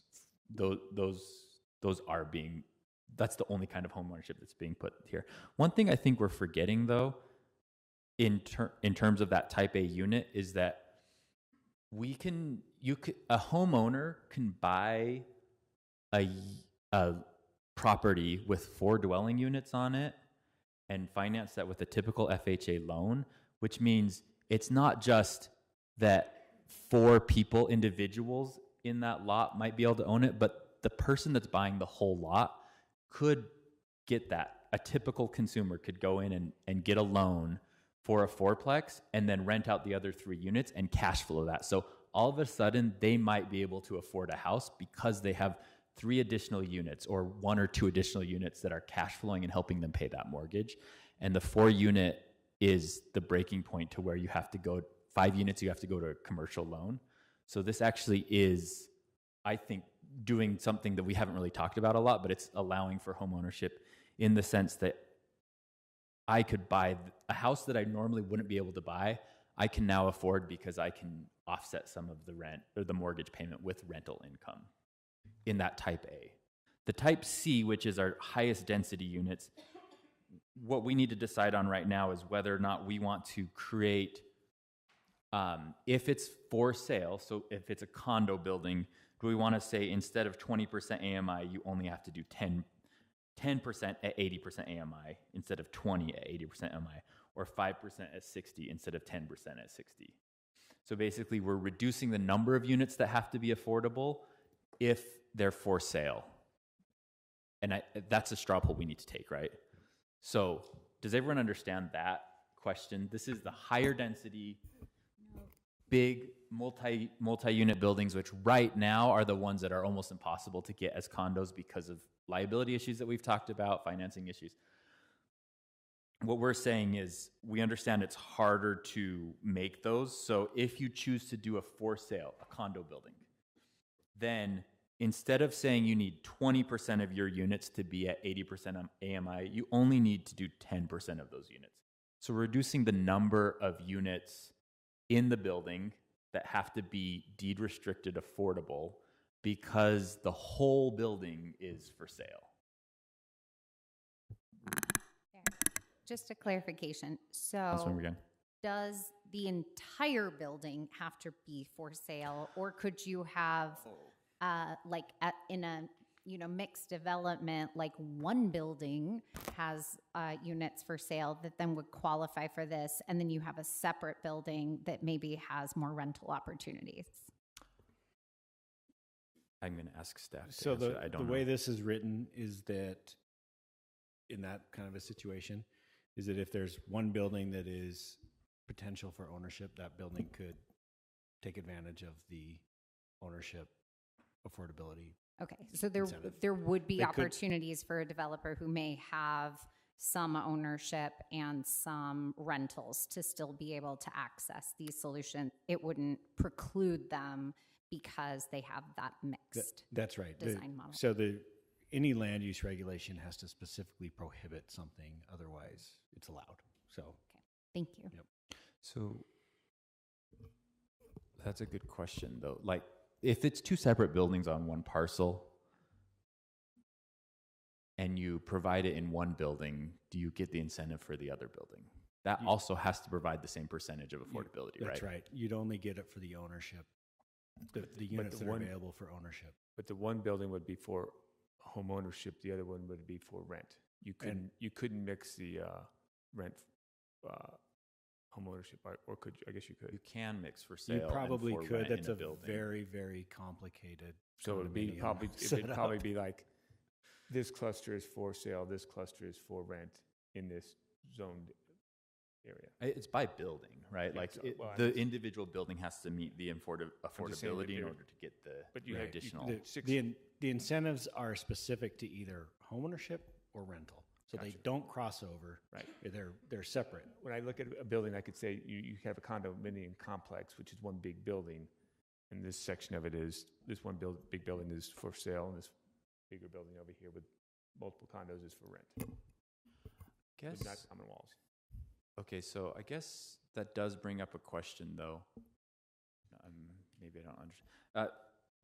If they were to say, okay, I have 100 units in this building, I'm going to say 10 of them are, I'm going to sell 10 of them at 80% AMI, and then rent out 90 of them at market rate. Is that an option, or does the denominator, the entire amount, the entire building have to be for sale in order to them only have to provide 10%? It would probably apply. So they probably could do that. They probably could do that. Yeah. Interesting. Okay. All right. So, but I guess the question that we're being asked is, do we want to make it easier to reach this incentive if it's a for sale unit? We have to answer that. So otherwise, because right now, the way it was originally drafted in type C, there's no difference between for sale or for rent. Yes. So if our goal is to be able to have more opportunities for ownership, it would make sense to differentiate the incentives to be able to then make that more likely. if we are not concerned about the ownership component and are just concerned about affordable units regardless of rental versus ownership, then we would leave it all the same. Is that rationale yes. accurate? Okay. I believe what you said matches my understanding. So I think what we need a straw poll is, do we treat them the same or do we treat them differently? Mr. Chair, I would like to hear just a little bit more about, because to me that's more the issue. I don't think anybody on the council, and I hope that my comments didn't make it seem like I have any concern about renters, because I have a majority renter district, and I've heard more concern about home ownership from areas that you might think would be less likely to be concerned about that, as opposed to parts of my district that are. But when we get into stuff like this, I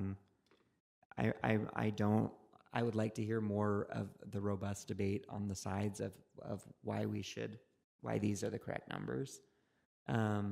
Because to me, I think that what I don't want to do is I don't want to make something harder and create a problem for us that we also know is, even though it is less urgent than the one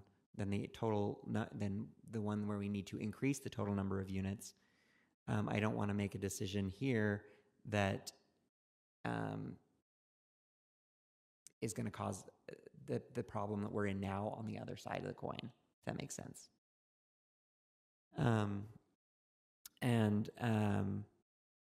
So I would like to hear a little bit more of that if possible. And the part of the reason that I'm worried about that is that, yes, we can make changes to ordinances in the future, but when we're talking about property and vested rights, when people buy something, and if we go back, if we try to change that once they've made a purchase and they have plans in place, then we could potentially run into takings issues. So I really want to know that we're making the right decision and that these are the right numbers. So I think I'm hearing two separate questions. One, are these the right numbers? Mm-hmm. There's two sides. There's what we're asking them to provide in affordability and what we're allowing them to do. Mm-hmm. But on what we're asking of them, of the development, are those the right numbers? I think, to me, and if you see it differently, that's okay. But to me, I see that as a separate question from whether or not we treat ownership and rentals differently. Well, I think it's, that's also one of my questions, though. Is this the best way to, because this is the change that we separated out, and I think it came in part from my question and other people raising the same issue. So I don't want to say no, this isn't what I asked for, because it may well be. Sorry, I interrupted you. Oh, I was just going to say, to your question of whether these exact numbers are the right numbers, I think that's an almost impossible question to answer. But with my understanding of the real estate market and the process, I think these are as close. I don't see anything in these that I would want to change necessarily. I think they're as close as we can guess at, but there's no exact. This whole time I've been wanting to figure out a way that we can peg it to the market, but there's no way in my brain that I can figure that out. And I've talked to different people, and there's no way. Like I can't crack that nut. So I think it is imperfect in some sense, because 80% AMI right now means something different than 80% AMI in 5 years, and we don't know what that difference is going to be, and that's going to either make it easier or more difficult to get these incentives and make this ordinance more or less effective. I think what we've been given is the best that I can come up with. Councilmember Young and then Petro. So I guess two questions in follow-up to Councilmember Wharton. One, is there like a standard or a national, or we do this already when we're making loans as a differential between a rental versus home, like an ownership, style of solution that this can tie back to? Or my other question is just a general, can staff just speak to, like, here's how we use our data to project these as the best recommendation for policy? I'm open to either. I guess the question, how did we get to these numbers? Which we had several different, both market rate and affordable housing developers provide pro formas and run numbers to figure out what would work. That's probably in your transmittal packets somewhere. It is.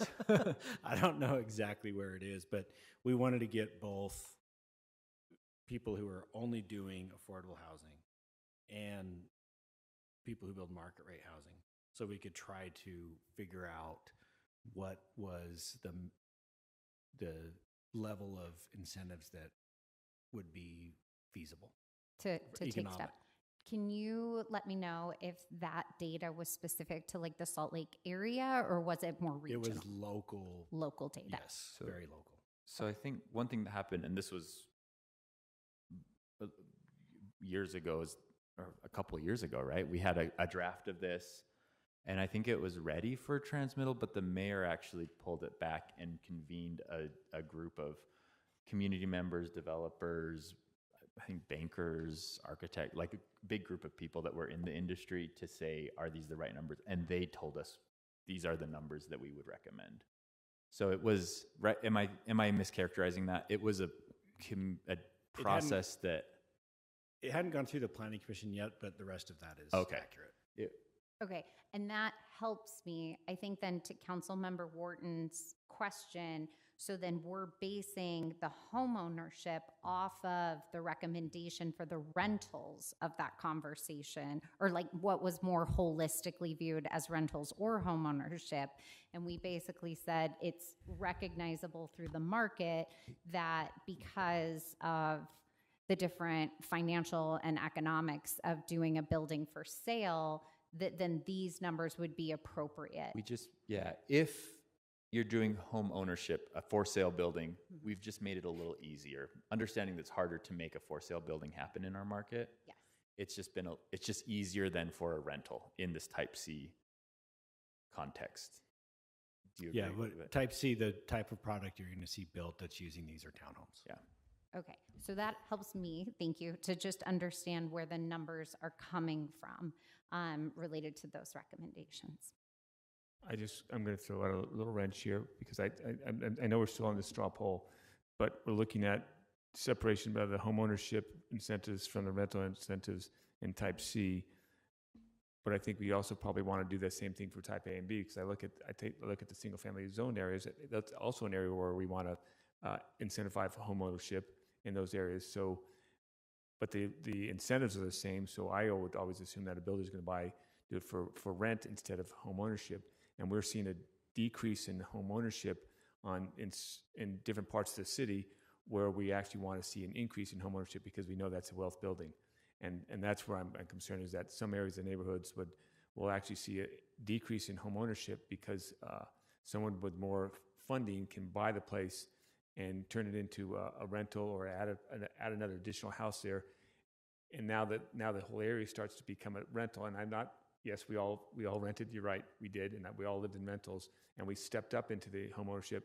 But this is taking away more opportunities for home ownership if we allow them to have that same incentive.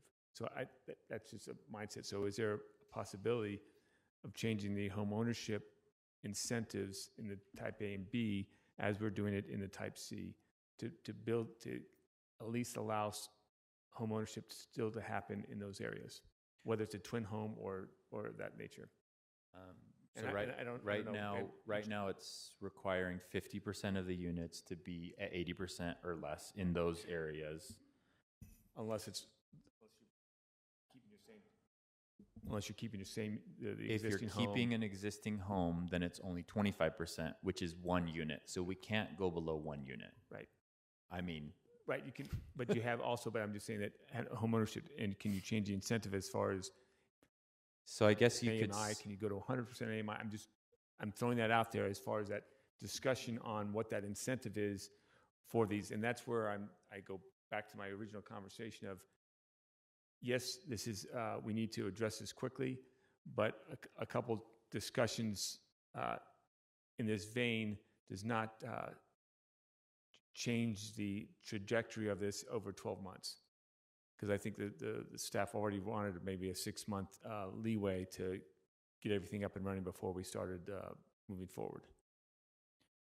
We don't need 6 months. Okay. All we need, and we've confirmed this with IMS, we only need actually a few weeks to get that workflow built in our tracking system. So Okay. we'll probably be able to accomplish that within the normal So, application, okay. or no more than 30 days.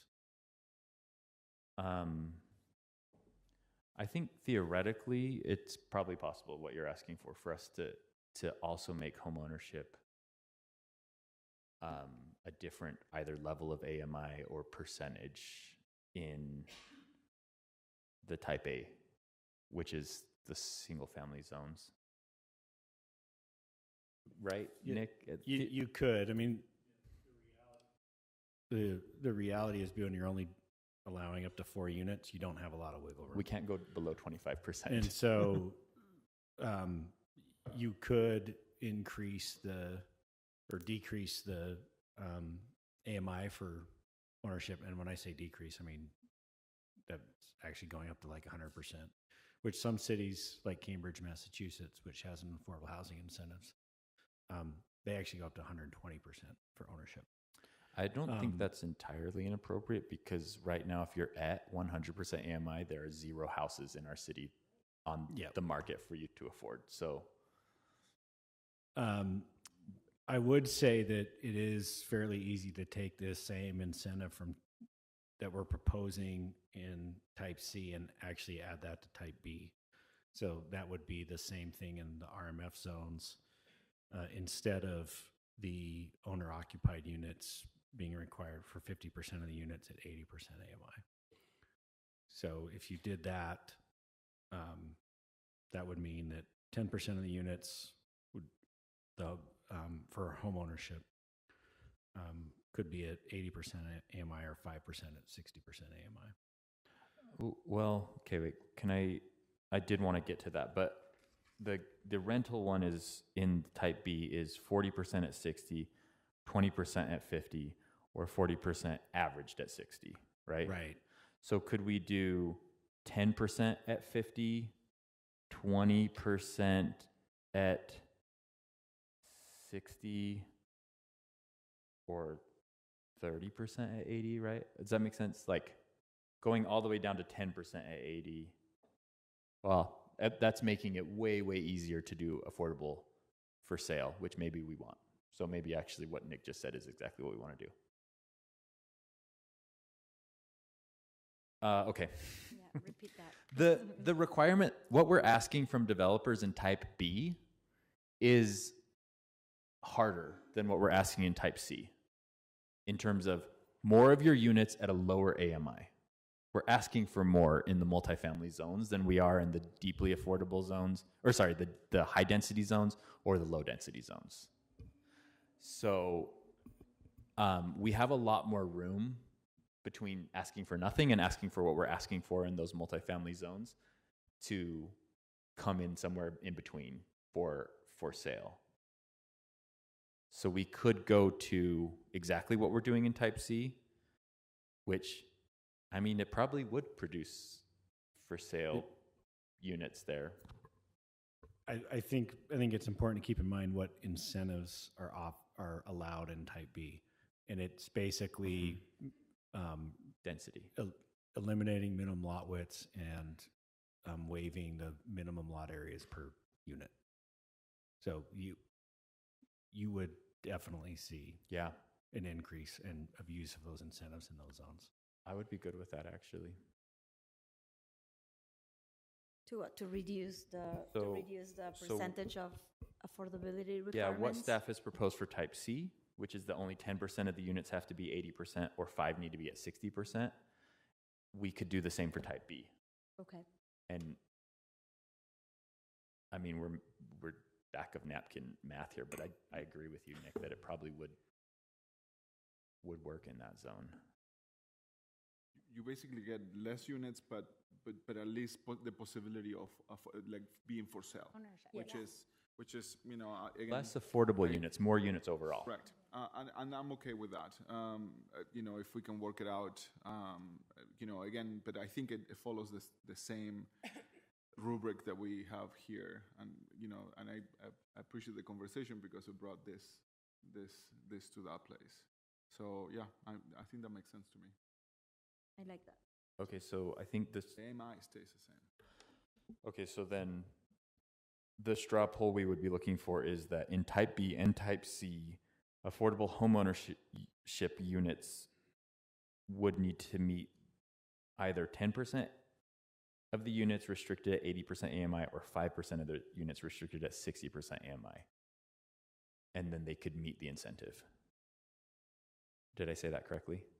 So I'll propose that straw poll. Does everyone understand it? Yeah. Okay. Any discussion to it? No. All right, let's call this straw poll. Sounds like we're unanimous 7-0. So we do want to treat ownership differently in Type B and Type C. Councilor Dugan, do you want to propose a similar thing for Type A? Yeah, I would do the same thing for Type A. Of course, I'm still fighting against the 3 and the 4plexes, but I oppose that side of the house. But I think the home ownership, we know is important for us, and we need to incentivize home ownership across the board. So can I propose language? Go ahead. Can I ask a Go ahead, clarification? Isn't Councilman the Petra. process though in these different because the entitlement on the land itself is different? I mean, it's been a single family home for forever, and now we have to go through what I'm assuming would be a process of splitting, process. right? Like what we just learned about, right? So isn't this an entirely different issue? And to me, if I'm not in the industry, so correct me if I'm wrong, it feels like an entirely different process than when you're in a multifamily setting.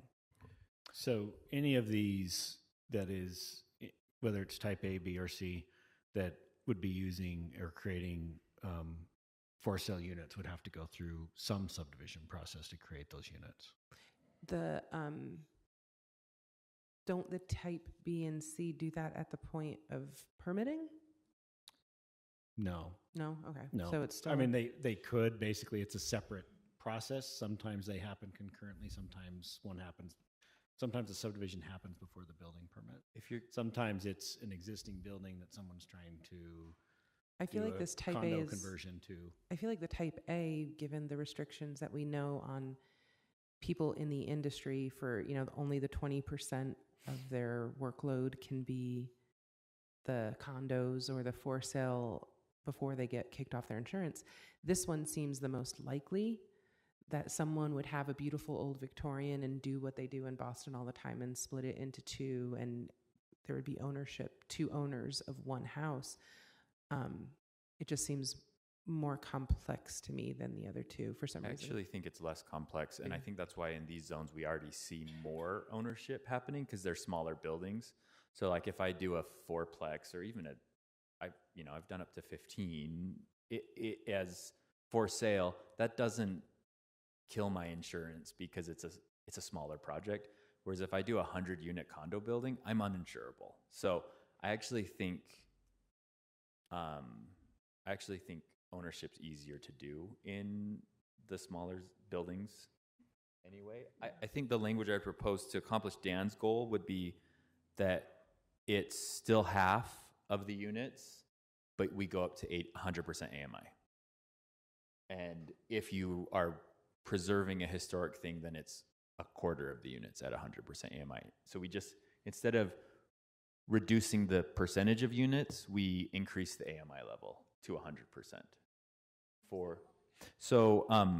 Instead of, we can't reduce the percentage of units that we're asking them to be affordable much lower because the math doesn't work with 4 units, right?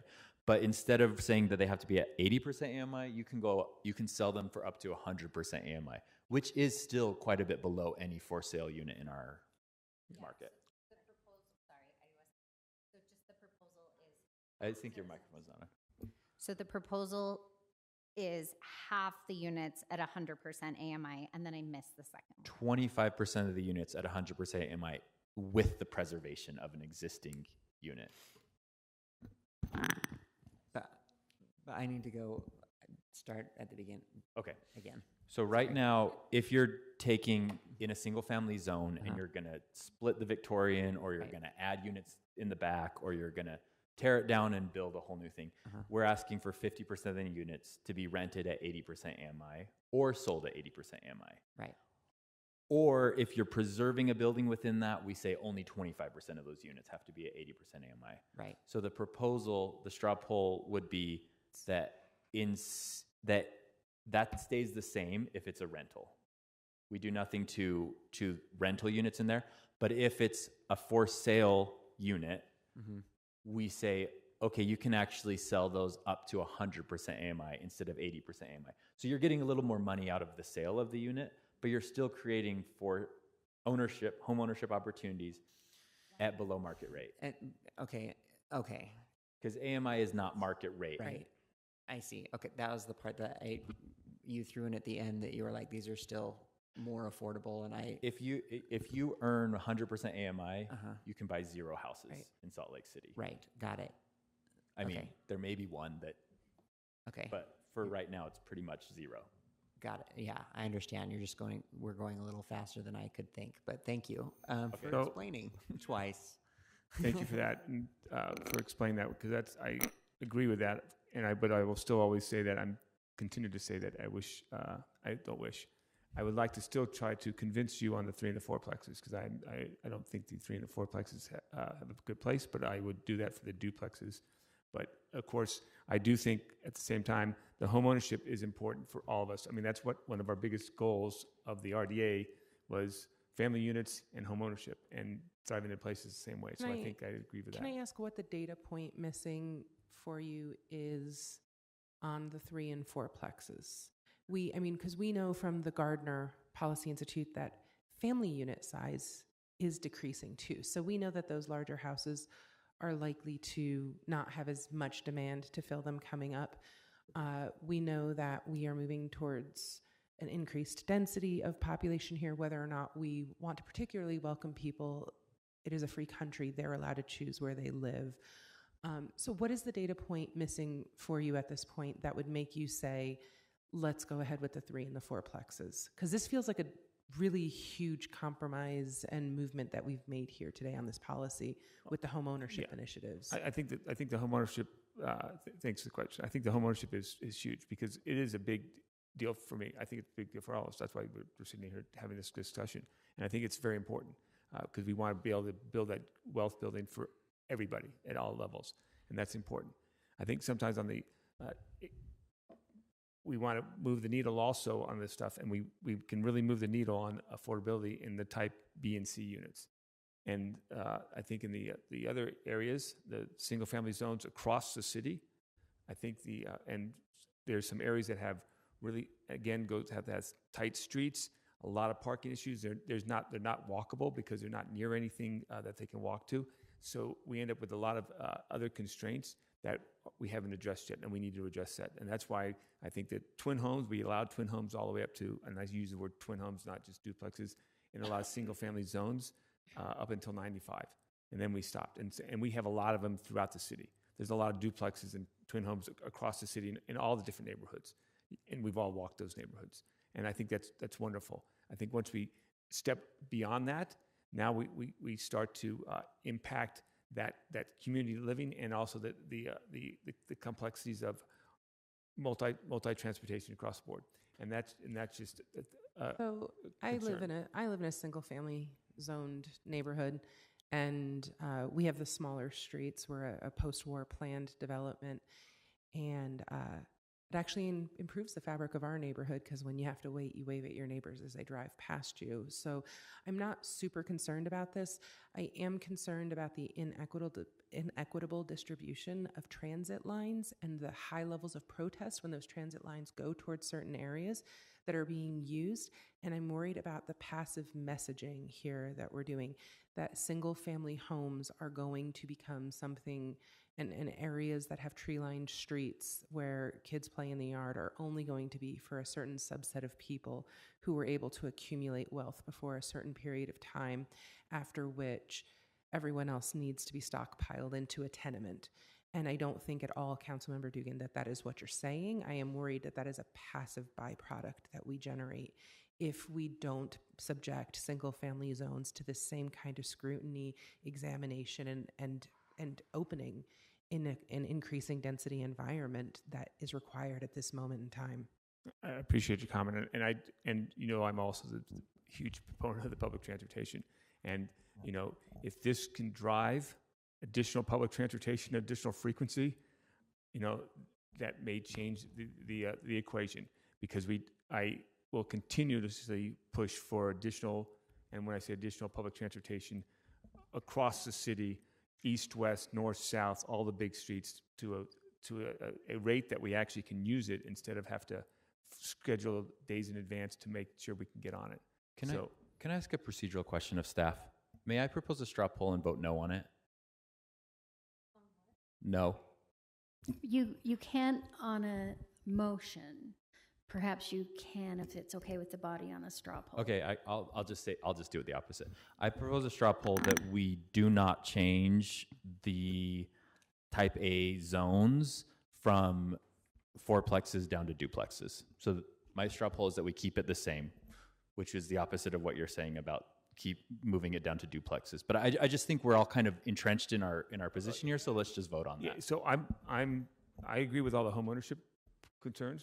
So I would just I will propose that afterwards, but it's a separate thing. You're asking for us to say that fourplexes are not allowed.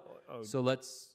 So if you want us to, I just say we settle that. Let's just vote on it. Okay, so I'm good with my straw poll is on the changes to the homeownership incentive.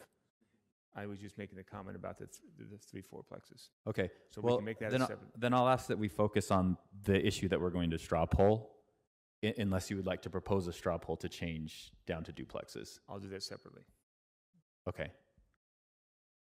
Okay, so the first straw poll is that the affordability, the AMI level, if it's for sale, goes up to 100% in type A.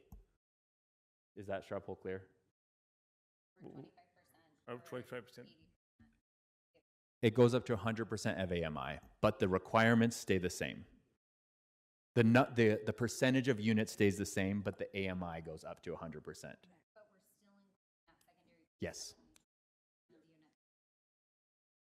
Councilmember yes. Young, I'm sorry, your mic is not on. Thank you. But yes, it's the same. So the 50% for all new construction and 25% if you're preserving a unit stays the same no matter whether it's rental or for sale. But if it's home ownership opportunities, then we allow them to be sold up to 100% AMI instead of restricting it down to 80, as would be for rentals. I'm with Okay. you. Okay. Any questions to the straw poll? Okay, let's call it. We already straw polled that and it passed. Yes. Okay, so for type A, that looks like 7-0. Yes, so we will treat all areas. We will treat homeownership a little bit differently to try and incentivize that. Do you want to propose your straw poll? So my other straw poll was that for type A's. Yes. Yes. Yes. Councilmember Mono said we're treating ownership differently than rentals, but we're treating it the same in terms of across types A, B, and C. Correct. Yeah. Yeah, it's the same direction. Yes. The tool we're using to do it is different in type A than B and C. Right. Yes. Yeah, but yes. We're consistent on all We three are consistent. types. Yes. We are being consistent. That's what I across all mean types. to say. Not Yes. the same, but consistent. Okay, Councilor Dugan. So my other was just the removing the threeplex and the fourplexes from the type A consideration as far as home ownership. So it would just be twins or duplexes or 2 units. Okay. Does everyone understand the straw poll?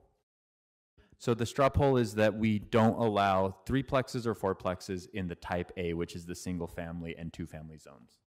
We only allow up to duplexes in there. Or twin homes, yes. Duplexes or twin homes. And then, I mean, right now we have a single family house with an ADU, and that's considered one unit right now. Right. So I guess I have discussion to that. I disagree with the straw poll because that is already allowed with an ADU. So I feel like we're doing that is again saying that single family zones are untouchable.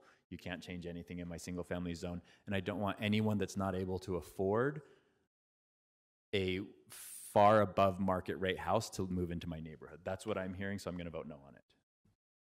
Yeah, I disagree with the general feeling of that. I mean, our state, city is changing, and that is a moderate and very gentle change in our community, and I think I vote no on that. 4 units is manageable in our neighborhoods. Any other discussion before I call the question? Yes. Yes. So I think one of the challenges that is related to this straw poll that I'm hearing is not a question of being against a certain level of, a duplex versus a fourplex and what that looks like. More so on the other side of the coin, just helping to understand, like, first of all, what does that look like in terms of implementation of the policy? But then second of all, what the city's role is related to the enforcement of those pieces. And so the reason I bring this up related to this conversation is that I think, there are multiple ways to approach that question. One way would be to say it's limited to duplexes because that's something that's easier to control for and monitor for. Another way would be to be able to say, no, as a city, we are going to outline more of those implementation and enforcement aspects to be able to then address what that looks like for the residents who have asked those questions. And so for the purpose of this straw poll, I am a no because I think the other option of asking the city to say, here are those enforcement aspects in more detail is the policy and the action that I would like to pursue. Okay, I appreciate that. Any other comments? Okay, so let's call the question. Thumbs up means restricting to duplexes. Thumbs down means keeping it as proposed up to fourplexes. So that's 6-1 with Councilmember Dugan voting yes on that item. I would like to call the building height question. So rather than one additional story, at the average of the stories, it's just one additional story up to 12 feet. I think, and the reason for that is because you could theoretically do a building that has 20-foot tall stories, which actually does happen because for specific reasons. And so we're not saying, if that's the case, then your additional story is up to 12 feet. Just to clarify, there are some zones that allow more than one additional story. Oh, correct. And so yes, it's up to 12 feet per allowed story. Correct. Thank you. 36 or whatever. It could be 3 stories in some zones. 36. Okay. So I'm sorry. It's hard when we're like adding to it. Can you restate the whole thing I'll again? restate the straw poll. Okay, so rather than saying it's only type C, so the larger buildings where we allow additional stories through this ordinance. Right. And the previous language said that it was an additional story at whatever the average height of the stories are. Right. And I'm proposing that we say up to 12 feet, just to make it a little bit easier and to avoid the situation where we intend to do 3 stories, but we actually are allowing 60 or 72 floors feet. are 20 feet high. Because you have really tall floors. And I know that sounds really atypical, but it could happen. So 12 feet Instead of an average. It sets an upper limit, yes. Thank you. And it's I'm Gotcha. not in the industry. Right. It's a Yeah, okay. standard that is workable It's for just anyone in this easier industry. Yeah, it's just 12 feet is fine for housing, and it's just easier to monitor and enforce. We're not killing anyone's dreams of I vaulted just- ceilings. No. Yeah, what I'm saying is that I'm reading that, and I can find a lot of ways to break the code if it's the average, and I could find creative ways to do something that we're not intending. So I'm just making it more clear. And the Knicks concur. The Knicks. Yes. Okay. Great. Okay, so the straw poll is to just change it to 12 feet per story. Great. Yeah. That's 7-0. Yes. Nick Tarbett, any other straw polls we need to get to today? Oh, the application tracking. The application tracking, excuse me. I'm fine with the application tracking that Nick Norris discussed adding into the ordinance. So I guess the straw poll is that we include that in the ordinance. There was the request by Councilmember Pui to add that any other additional information necessary to demonstrate compliance with all of the standards. So that would be application requirement number 8. Do you think that language is... Yeah, we actually have that on a number of different applications. Like design review and plan development. And so that would... It's pretty typical language. Seems typical, okay. Okay, so the straw poll is to include this language with the addition of what Councilmember Pui said. Yes, 7-0, yes. Mr. Chair, does that include the reporting? That's the application just the process. application It's process, we haven't touched the Okay. annual or Okay, not that semi-annual yet. reporting Okay. thing. So I think we've made some progress, We've and made some we have progress. eaten up all our extra time, and the board appointees are here. So okay. Well, I just the last comment. To me, it feels like we've made a lot of progress, and I'm happy I about feel it. really good about it. I feel pretty good about it. I think what's next for us is to hammer down the enforcement portion of this, because if we really intend that this is going to work out and we're trying to solve this issue, we need to be able to enforce. So that might be staffing, that might be thinking through the logistics of how it's going to work out, so that when the neighbors call and say, hey, this guy is not really renting at the rates that you guys wanted to, we have to have a mechanism for people to, to make it easier, and even for us to make it easier to enforce. I'm just outlining what I would like to see. So that's... I think, do we have time on the 14th to bring this back? So we'll have another work session on the 14th to go over some of those. So to hammer that down. And I'll just flag that we got this list of answers to our questions on the 10th of October. Right. So a while ago now. But there is a section called staffing and a section called compliance. Yeah. So I think that reading through those, and then on the 14th we can talk about that. Again, yeah, because it's still not crystal clear. And then the third thing that I've been talking to staff, and I meant to talk to some of you, but I think we mentioned that with Chris in previous meetings, not that we're going to add all of these units and perhaps construction.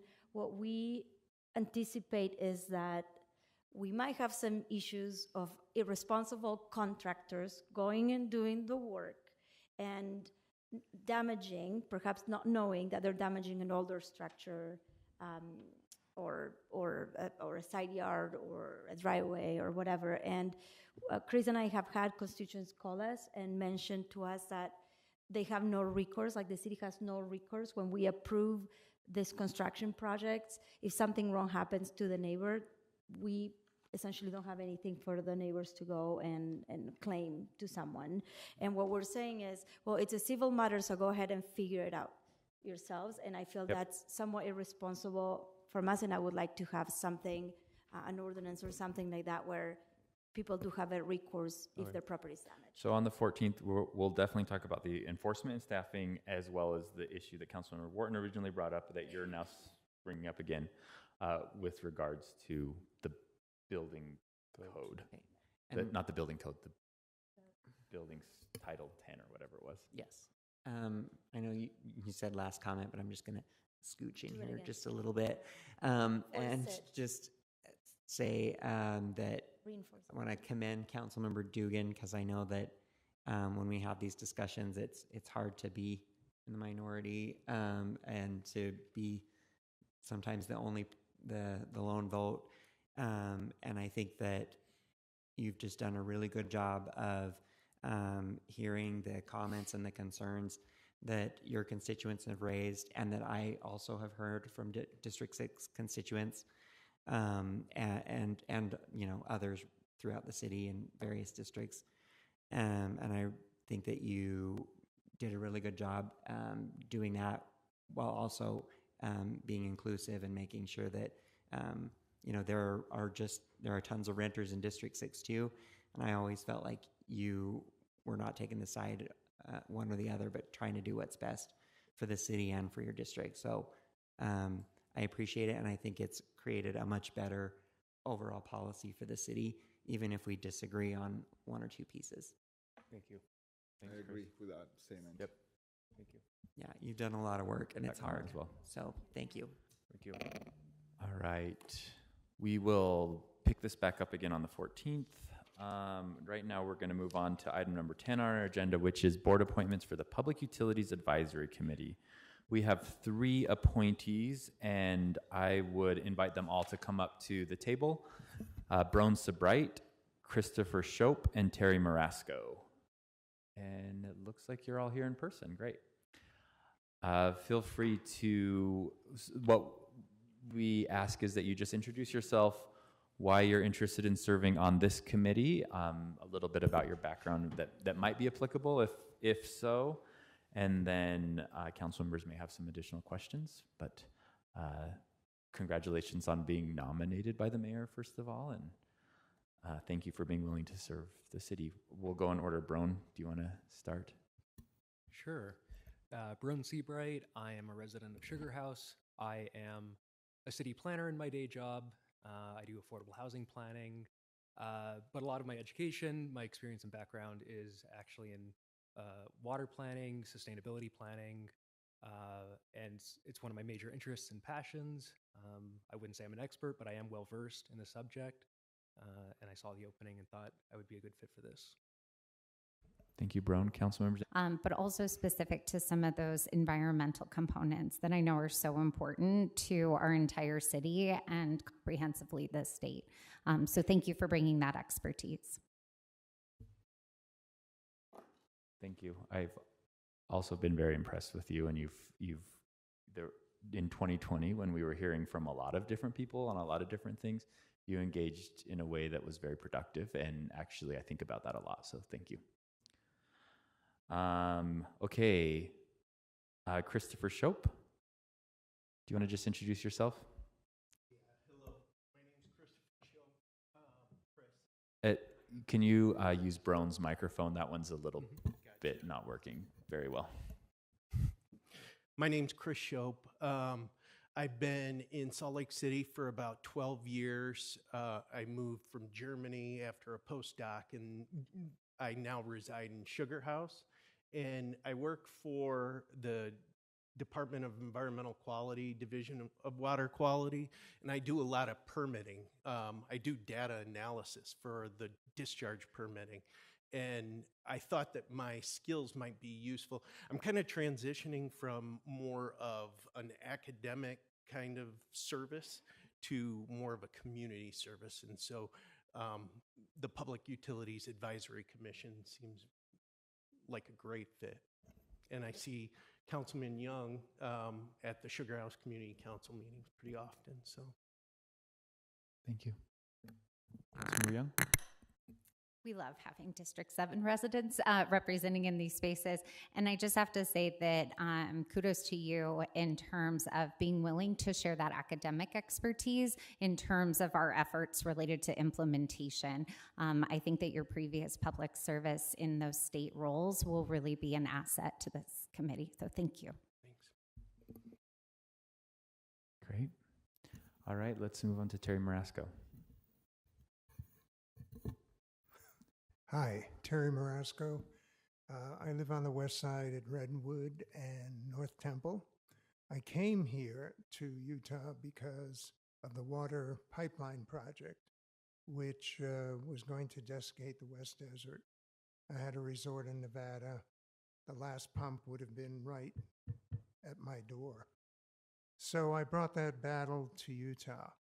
Since I've become the chair of the Jordan Meadows Community Council, I'm on the board of the West Side Coalition, and I'm the issue manager for environment and the liaison to the inland port. Councilwoman Petro asked me to be on the watershed management plan, so I've been working on that for some time. My interest in this, because I was so focused on water not only here, but I lived in California for 25 years, and addressing with many other people the Owens Lake Old Los Angeles Pipeline Project, which I learned a lot about and actually published in a book. So I think what I bring is a high-level concern of whether or not Utah has enough water to meet growth, and how do we manage that as we go along. And I've looked at this issue since probably 1980. Excellent. Thanks, Terry. Councilmember Petro. I know you all think you know Mr. Terry, but he is a District 1 gem. He belongs to us. And thank you, Mr. Terry, for being willing to lend your advocacy and voice to this. It's also important because District 1 is the home to our new water reclamation facility, and all of the cool things that Laura and her team do are centered in District 1. So thank you for being our heart and our soul on that board. And Mr. Chair, and Terry, just also thank you for all your work on the Inland Port and the Northwest Quadrant. I mean, you are a busy man on all these committees and all this work, so I appreciate all your insight with that side, and also the Northwest Quadrant working group that we've established. So thank you very much. Of course, the other focus I had, which was, of course, comes along with the water issue, was air quality. So over the years, I've worked on that a lot and become an expert, and working on the Northwest Quadrant issues are huge, and other issues that are going on around the city. Well, thank you to the three of you for your service in the past and your continued service to Salt Lake City. You are going to be on our consent agenda tonight for official appointment. You don't need to attend our meeting, but that's when it becomes official, and I'm sure that Laura Briefer, who is here with us. Laura, did you want to say anything? Laura Briefer is the director of our Public Utilities Department. Well, thank you to the three nominees here for volunteering to serve on this board. As you can see, they have a wealth of experience and are representative of our community, which is the point of having this advisory committee, so that our department gets feedback from representatives of the community of what's important to them, as well as in advising us on the various water-related and budget-related policies. So just thank you for your time today. I really appreciate it. Great. Well, I'll finish the sentence I was going to say. I'm sure you'll hear from Laura and her team soon, and you'll get put to work right away. So thank you so much for your service to our city. All right. We'll let you take off. Our next item is board appointments to the Community Development and Capital Improvements Program Advisory Board. We have two appointees, Devin Scheckinger and Andrea Schaefer. And it looks like one is here in person and the other is virtual. So why don't we start with Devin? I think that's you here in person, right? It is, yeah. Hi. Great. So just introduce yourself, a little bit about your background, why you're interested in this board, and council members may have some additional questions or comments for you. Sure. Hi, everyone. I'm Devin Scheckinger, applying for the advisory board for community development and capital improvements. I think I'd be a good fit. My education background, I have a master's in public policy. Can you speak a little closer to the microphone? It sounds like we're having the internet people are having a hard time hearing you. Yes. Okay.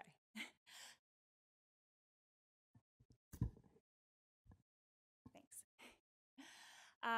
My background's in public policy, so I've always been really engaged in policy, local and state government. I have a professional background. When I was attending school in California, I worked for a state senator for a while, doing policy and legislative analytics. So definitely have a background in local and state government.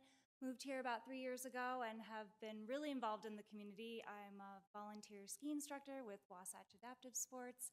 I recently became a homeowner, so I have a really vested interest in this city, and just love being a part of Salt Lake and want to see it, amplify the things that are working well and be innovative in ways that could improve the city.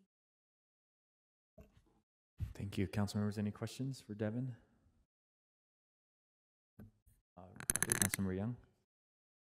I really appreciate your background, especially your work with Wasatch Adaptive Sports. I think that one of the things that we look for here in the city is how the projects we're doing are meeting the needs of all of our community members. And so thank you for bringing that lens. I think it'll be a really important aspect of your contributions to the city. Thank you.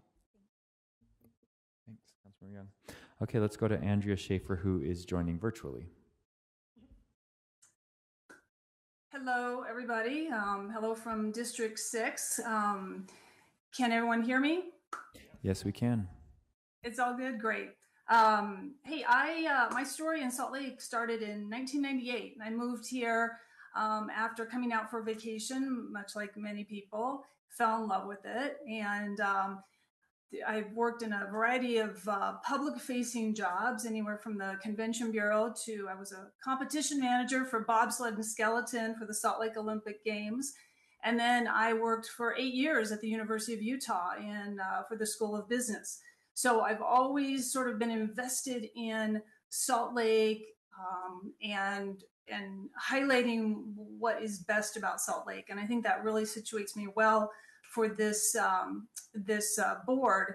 Right now, I am property manager for 5 rental properties that we have in Sugar House and Rose Park. And so I think that is what really spurred me to be involved with this board, because I'm really sort of on the front lines.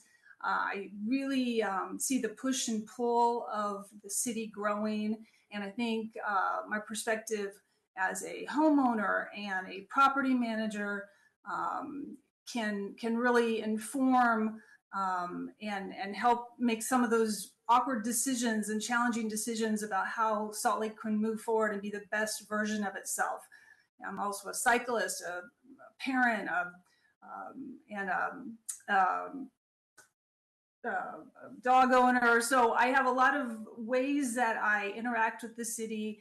And I just think this board is a fantastic way. I'm thrilled about the opportunity to apply for the opportunity to be on this board, and I appreciate this tonight. Thank you, Andrea. Council members? Dugan. Andrea, just thank you very much for representing District 6. Love it. Thank you. This is one of the boards that I didn't really know much about before I was a council member, but you guys have some really interesting stuff that you work on, and that really amazing community members and organizations that you help us determine who gets funded. So it's an important board. Thank you for being willing to serve on that. As I mentioned to the previous group, you will be officially confirmed on our consent agenda tonight, but you don't need to attend in order to be confirmed. Item number 12, thank you. Item number 12 is another board appointment. This is for one individual to the Transportation Advisory Board, Craig Bushman, and they are joining virtually. Craig, did you hear the instructions to the previous appointees? I did, thank you. Okay, go ahead. So thank you, council members. My name is Craig Bushman. I'm a member in I live in District 5. And I'm applying for the Transportation Advisory Board. My background, I've lived in Salt Lake for 18 years now. Originally an engineer, I'm now a patent and trademark lawyer. I have been on the board of Heal Utah for 5 years now, so certainly been contributing to the community in that aspect, clean air and so forth. And I really started to get more involved in the transportation aspect when the 8th East Neighborhood Byway started being planned during the pandemic. I live on 8th East there, and it was such a great idea. I spent time actually lobbying neighbors to make sure they filled out their surveys for the different steps of that design process and trying to get involved with that. And I've been really happy with how that's come along. And I'm just hoping that we can contribute to better public transportation for everybody in every district. I would love if the bus service and UTA was more efficient for me to get down to 45th South.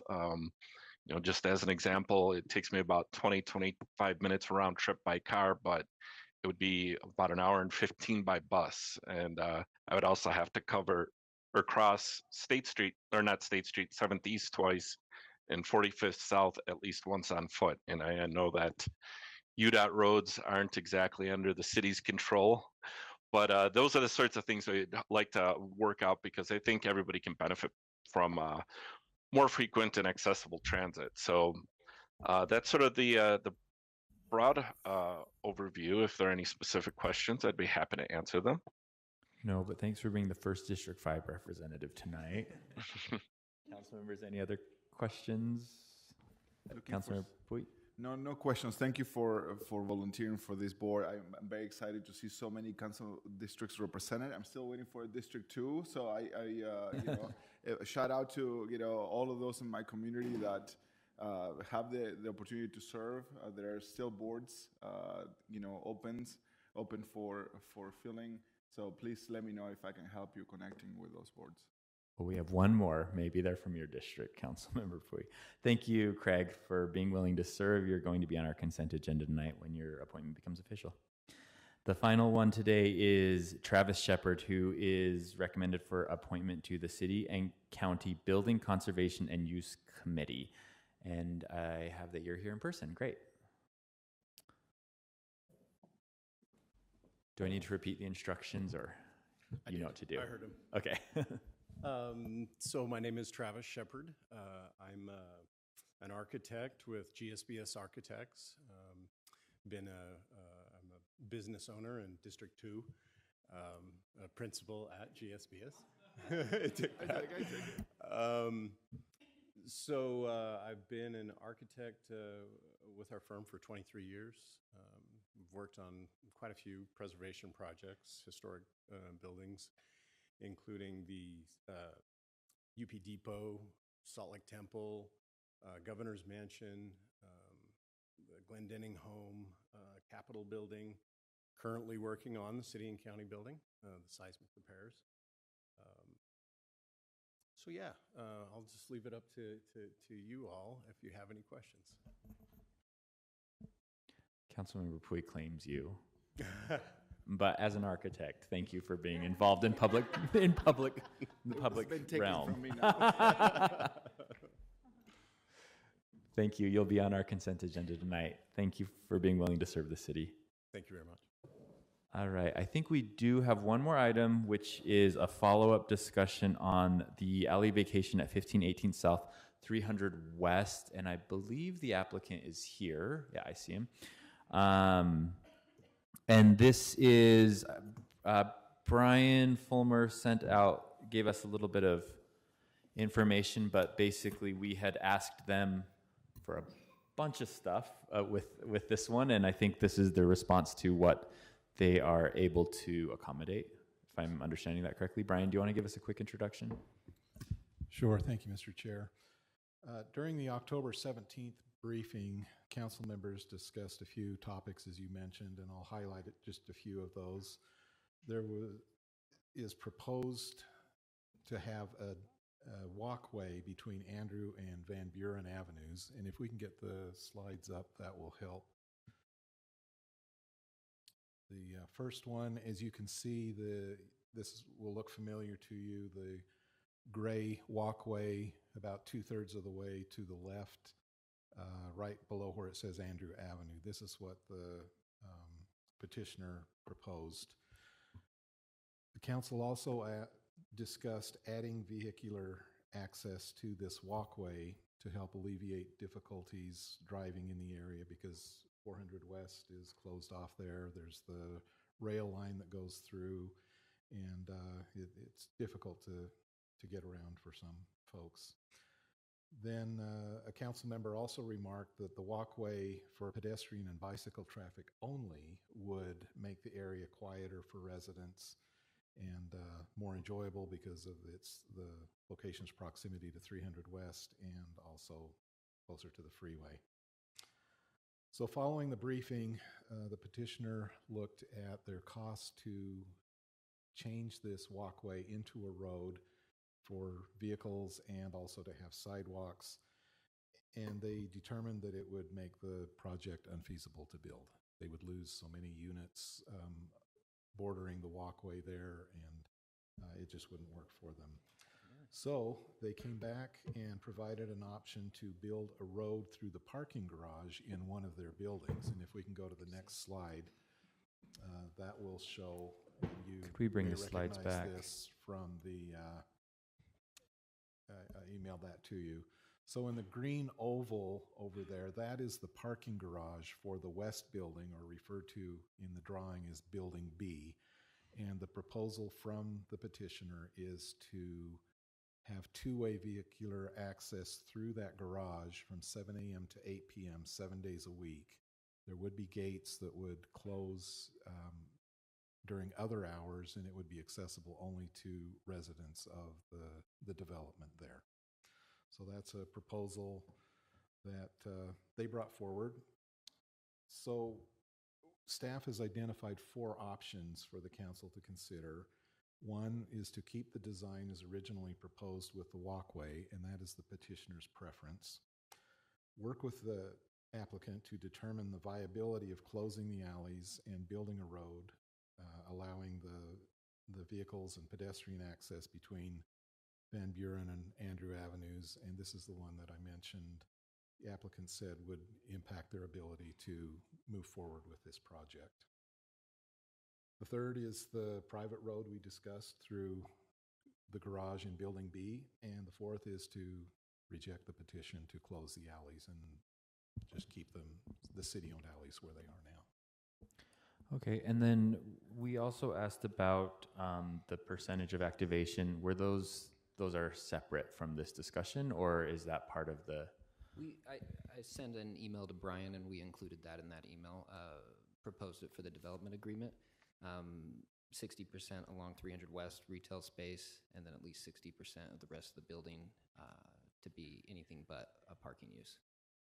Okay, 60% along 300 West is actually active retail, and then 60% of the other facades are not parking. Correct, yes. Okay. And I mean, it's more than that now, but yes, it's supposed to at least that. And it's over 60% now along 300 West.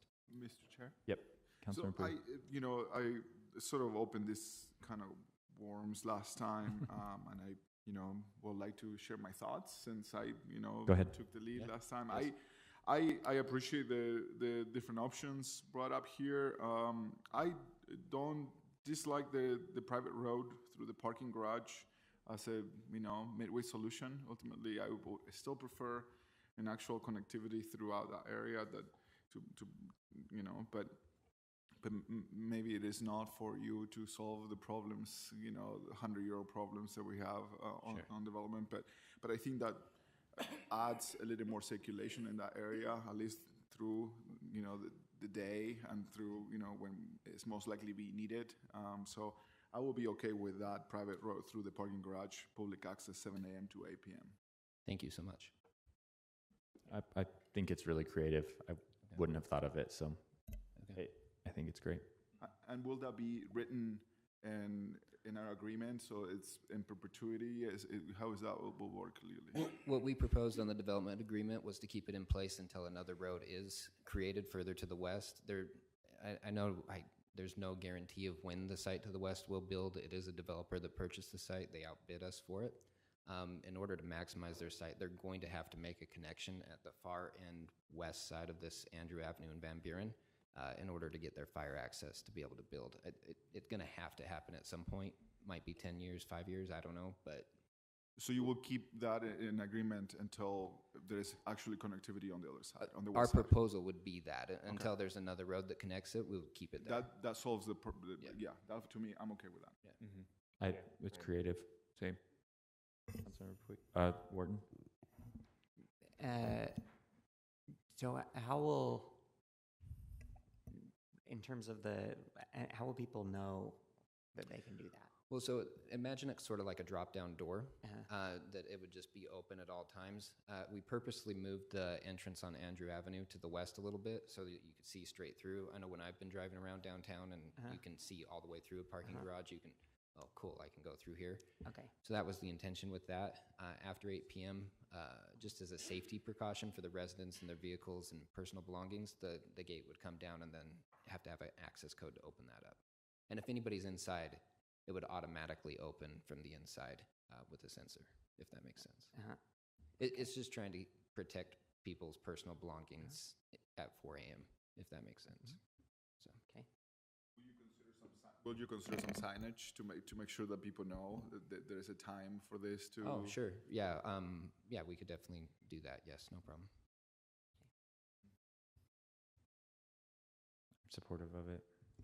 Am I allowed to say thank you for, like, that's amazing turnaround time and creativity in response to 7 different opinions? Oh, well, thank you for offering your opinion last time as well. Both of you, it is a good idea, and it got us thinking. It took us a minute to come up with it, but thank you.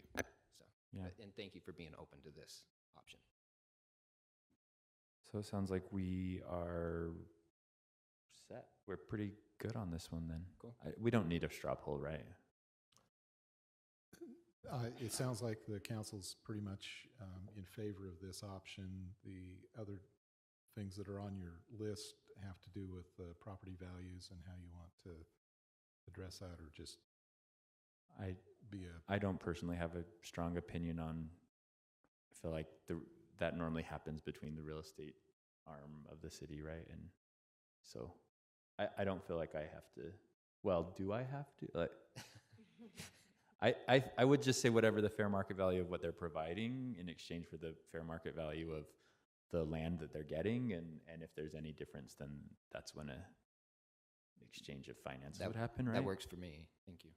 And I don't really feel like I need to legislate what the fair market value of all those things are, because there's a whole team that does that, right? That's right. Okay. Administratively. Yeah, that's an administrative thing. So cool. I say we let them work that out. Okay, great. Thank you. Okay. Thank you, everyone. Thank you. Thank you.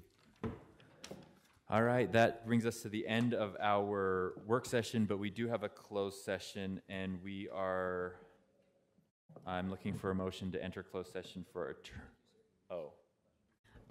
Advice of attorney. Is there a report of the vice chair, Madam Vice Chair? That looks like a no. Executive Director? Okay.